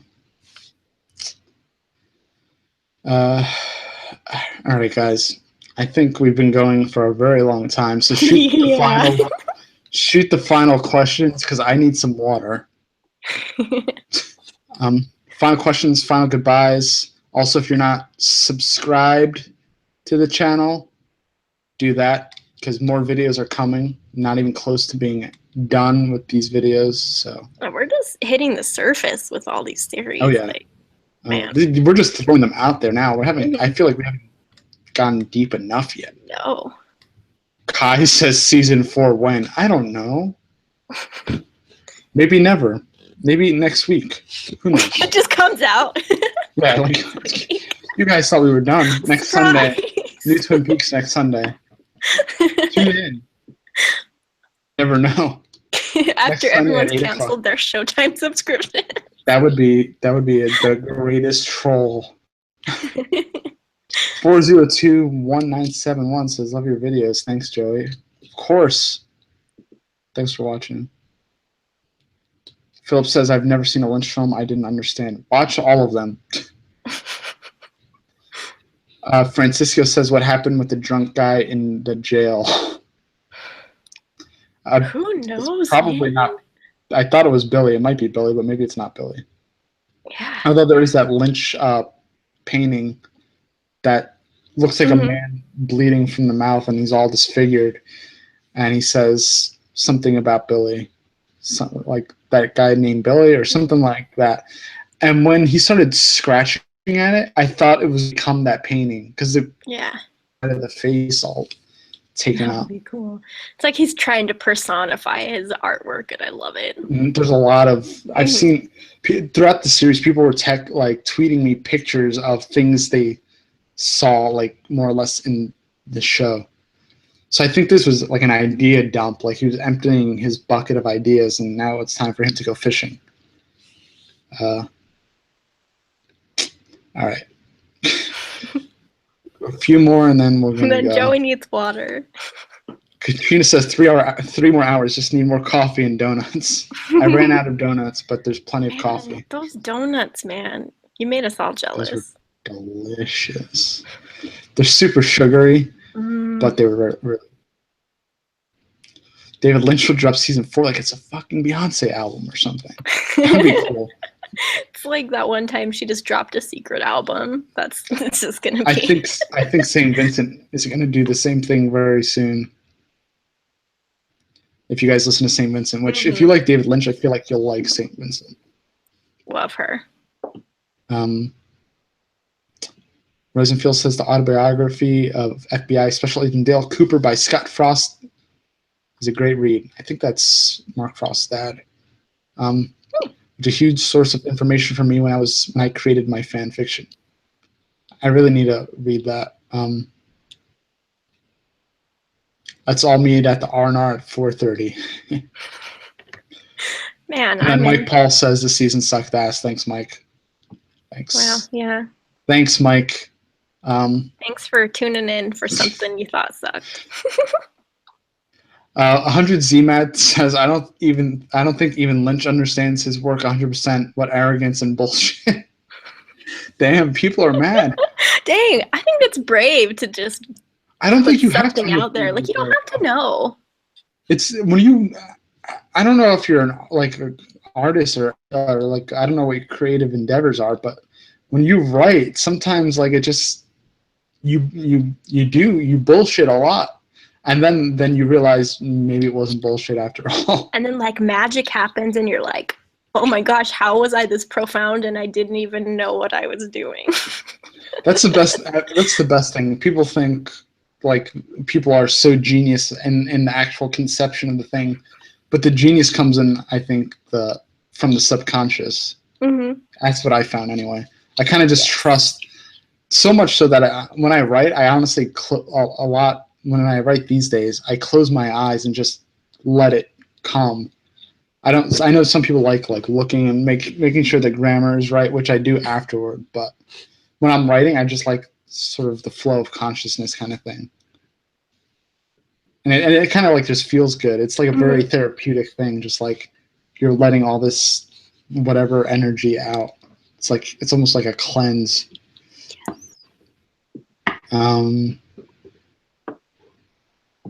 Philip, what's up with chicken and the mother? I don't know what that is. Mike says, I understand soda. I understand Christmas. I can read books. Joe says, I understand shapes. You guys are funny. We're proud of you. This is devolving. Everybody's getting sleepy. All right, guys. I shall catch you very soon. Thank you guys for tuning into another very long video about Twin Peaks. Thanks to my guest today, Danielle. Thanks for having me on and listening to all my spewings. This is fun. All right, guys. I'm going to stop the broadcast. See you guys very soon. Stay tuned.